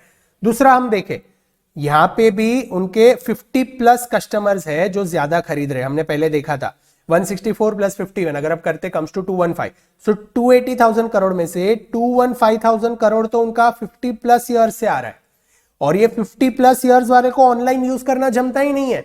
Only 2,000 crore of the revenue has come from online. इसका मतलब क्या हुआ कि सब एजेंसी बिजनेस में हमारे मैक्सिमम कस्टमर्स, जो मेजर कस्टमर्स है, वो सब एजेंसी बिजनेस में से ही हमें बिजनेस दे रहे हैं, तो ये बिजनेस बंद करना वायबल नहीं है, वो ये पॉइंट में वो लोग ने कहा है। उसके बाद वो लोग ने कहा है कि we must analyse the profitability. अभी प्रॉफिटेबिलिटी कैसे देखेंगे, तो you have to calculate operating profit ratio. Operating profit ratio कैसे मिलेगा, इबिटा अपॉन रेवेन्यू। ऊपर इबिटा के भी फिगर्स दिए, रेवेन्यू के भी फिगर्स दिए, you just divide them, then you can see कि प्रॉफिट 12.4% से 6.43% आया है। प्रॉफिट कम हुआ है नो डाउट, लेकिन एब्सोल्यूट सेंस में हमारा प्रॉफिट बढ़ा है। पहले 16,000 करोड़ था, अभी 18,000 करोड़ हुआ है। सो एब्सोल्यूट सेंस में तो हमारा ऑपरेटिंग प्रॉफिट बढ़ा है। नो डाउट रेशियो कम हुआ है प्रॉफिट का, क्योंकि ओवरऑल मार्केट में कंपटीशन इतना है कि प्रॉफिट कम हुआ है, बट एब्सोल्यूट टर्म्स में प्रॉफिट बढ़ा है। अपना मेजर एक तो पूरा कस्टमर बेस ही सब एजेंसी ऑफिस का है, ऊपर से सब एजेंसी ऑफिस लॉस में नहीं जा रहा है, प्रॉफिट हमको दे रहा है। Secondly return on capital employed हमें रेशियो कैलकुलेट करना है। दूसरा रेशियो हमें कौन सा कैलकुलेट करना है, रिटर्न ऑन कैपिटल एम्प्लॉयड। अभी रिटर्न ऑन कैपिटल एम्प्लॉयड के रेशियो में हम देखेंगे that is EBITDA upon long term equity and debt. Total capital हमने बिजनेस में कितना लगाया है, इक्विटी प्लस डेट, ये टोटल कैपिटल हमने कितना लगाया है उसे हमें इबिटा से EBIT that is earnings before interest and tax और टोटल हमारा इक्विटी कितना है उसे डिवाइड करेंगे तो we'll get total return on capital employed. ROC जो हमारा रेशियो है वो भी कम हुआ है, बट इसका वन ऑफ द रीजंस है कि हमने कैपिटल स्ट्रक्चर चेंज किया है, हमने लॉन्ग टर्म ज्यादा लिया है जिसकी वजह से इंटरेस्ट कॉस्ट हमारा बड़ा होगा। हम भले ही ईबिटा ले रहे that is earnings before interest and tax, but since हमने डेट बढ़ाया है और हमने व्हाट वी कॉल इक्विटी कम किया है उसकी वजह से हमारा रिटर्न ऑन कैपिटल एम्प्लॉयड का रेशियो है वो भी थोड़ा कम हो रहा है और एज सच हमारा प्रॉफिट कम हुआ है उसकी वजह से रेशियो कम आ रहा है। बट ऐसा नहीं है कि रेशियो नेगेटिव हो गया, एटलीस्ट हमें रिटर्न तो मार्केट में मिल रहा है। उसके बाद जो तीसरा रेशियो में कैलकुलेट करना है that is current ratio. Current ratio is simple, current asset upon current liability. Current asset upon current liability का रेशियो कुछ ज्यादा चेंज हुआ नहीं है 3 सालों में, so that is fine. Fourth ratio is gearing ratio that is debt to equity ratio, कितना debt है अपॉन कितना इक्विटी है। तो पहले हमारा डेट टू इक्विटी वाज 1:2, अभी ये 1:3 हो गया है, बट 1:3 को ऐसा खराब रेशियो नहीं है, it is under control, so even that is fine. So ये सारे फाइनेंशियल फैक्टर्स थे जो हमने देखे सब एजेंसी बिजनेस के, और इससे हमें पता चलता है कि हम प्रॉफिट भी कर रहे हैं, रिटर्न ऑन कैपिटल एम्प्लॉयड भी हो रहा है, current asset to current liability भी अच्छा है, डेट टू इक्विटी रेशियो भी अंडर कंट्रोल है, तो इसकी वजह से हमें बिजनेस चालू रखना चाहिए। उसके पहले हमने एक पॉइंट देखा कि हमारा मेजर बिजनेस कहां से आ रहा है, मेजर बिजनेस हमारा सब एजेंसी डिवीजन से आ रहा है, इसलिए हमें बिजनेस रखना है। इसके अलावा हमारे कोई कुछ नॉन फाइनेंशियल फैक्टर्स भी है जो हम देखेंगे along with you can say numbers, ये नंबर क्रंचिंग ही है और कुछ फैक्टर्स है जिसकी वजह से हमें बिजनेस कंटिन्यू करना है। One is clients demography, clients demography क्या है जो हमने पहले डिस्कस किया कि 50+ इयर्स ऑफ एज वाले हमें 66% बिजनेस दे रहे हैं और 66% में भी 99% ऐसे हैं 55% वाले जो ऑनलाइन मोड प्रेफर नहीं करते हैं, जो सब एजेंसी बिजनेस का मॉडल है वही प्रेफर कर रहे हैं, जो हमने देखा था पहले बात की। तो उसकी वजह से क्लाइंट का डेमोग्राफी इज टिल्टेड टुवर्ड सब एजेंसी बिजनेस, इसलिए हमें सब एजेंसी बिजनेस बंद नहीं करना चाहिए। Second will be resistance from the employees. इनके कितने एम्प्लॉयज थे हमने देखे थे, कुछ 1500 जितने एम्प्लॉयज थे, 1564 एम्प्लॉयज है ऑन देयर पेरोल, और उसमें से 85 एम्प्लॉयज है जो ऑनलाइन बिजनेस में थे। अभी अगर ये सब एजेंसी डिवीजन बंद करते हैं तो इसको एक तो एम्प्लॉय जो है सारे सब एजेंसी डिवीजन के उनको ऑनलाइन में डालना पड़ेगा, उनके ऑनलाइन में एक्सपर्टीज हो, ऑनलाइन में एक्सपर्टीज ना हो, from years they are doing this business, तो एक लर्निंग कब आ गया है, अभी यहाँ पे उनको पूरा नया सीखना पड़ेगा। So some of the employees might be reluctant in learning, इसकी वजह से कस्टमर एक्सपीरियंस खराब हो जाएगा, customers won't be happy, so वो एक प्रॉब्लम हो सकता है। शायद ऐसा हो कि इतने सारे एम्प्लॉयज में से कुछ एम्प्लॉयज हो जो कुछ काम के ना हो, उनको ऑनलाइन जमता ही ना हो, तो उन्हें निकालना पड़ेगा। अगर उन्हें निकालना पड़ेगा तो उनका कॉन्ट्रैक्ट टर्मिनेट होता है, तो उनको एडिशनल खर्चा पे करके निकालना पड़ेगा, तो बिजनेस के लिए वो भी एक एक्स्ट्रा खर्चा है। सेकेंड लीगल एस्पेक्ट है। अभी लीगल एस्पेक्ट है तो हम लोग ने क्या किया है, सब एजेंसी ऑफिस इसको 30 साल के लिए लीज पे लेके रखा है। सो अगर हम लीज तोड़ते हैं तो लीज एग्रीमेंट में भी कोई क्लॉजेस हो गए कि if you break the lease you have to pay us the compensation etcetera etcetera, fine, penalty. तो अगर बिजनेस बंद करते हैं तो ये लीज का भी एंगल है, 30 साल का लीज लेके रखा है तो पेनल्टीज और वो सब पे करना पड़ेगा। और अगर हम ऑनलाइन बिजनेस पे चले जाते हैं तो हमारा यूएसपी हम छोड़ देंगे। यूएसपी कैसे चला जाएगा, हमें पता है एवरी सब एजेंसी ऑफिस में मैंने कहा था कि 3 एम्प्लॉयज है, एक फाइनेंशियल प्लानर है, 2 सेल्स वाले बंदे हैं और एक कॉन्ट्रेक्चुअल एम्प्लॉय है। अगर हम सब एजेंसी ऑफिस बंद कर देते तो ऑनलाइन में तो फाइनेंशियल प्लानर रखना ही डिफिकल्ट है, कोई फिजिकली आके फाइनेंशियल एडवाइस कैसे लेगा, ऑनलाइन तो सब सिलेक्ट करके कोई भी इंश्योरेंस पॉलिसी ले लेंगे। तो हमारी जो यूएसपी थी कि हम फाइनेंशियल एडवाइस दे के इंडिपेंडेंटली और इम्पार्शियली उन्हें गाइड करते थे कौन सा खरीदना चाहिए, वो हमारी यूएसपी मिट जाएगी। सो ये सारे फाइनेंशियल फैक्टर्स को कंसिडर करके we come to a conclusion, we come to a nutshell कि life insurance market has matured in recent year. This results in low growth potential and lower profitability, but still it is yielding positive numbers. ऐसा नहीं है कि हम loss में चले गए. Hence, sale of sub agency division will adversely hit our revenue as well as profitability. हमारा major business सब एजेंसी ऑफिस से आ रहा है, तो अगर हमने सब एजेंसी डिवीजन बंद कर दिया तो ये हमारे रेवेन्यू और प्रॉफिटेबिलिटी को अफेक्ट करेगा, इसलिए हमें ये बिजनेस बंद नहीं करना चाहिए। सो इसमें कंक्लूजन क्या हुआ ये पूरे केस स्टडी का, अगर हमें किसी बिजनेस को एनालाइज करना हो, किसी इंडस्ट्री को एनालाइज करना हो, तो हमें पॉटर्स 5 फोर्सेस देखने हैं, पॉटर्स 5 फोर्सेज में we have to see all the bargaining power, threat etcetera etcetera,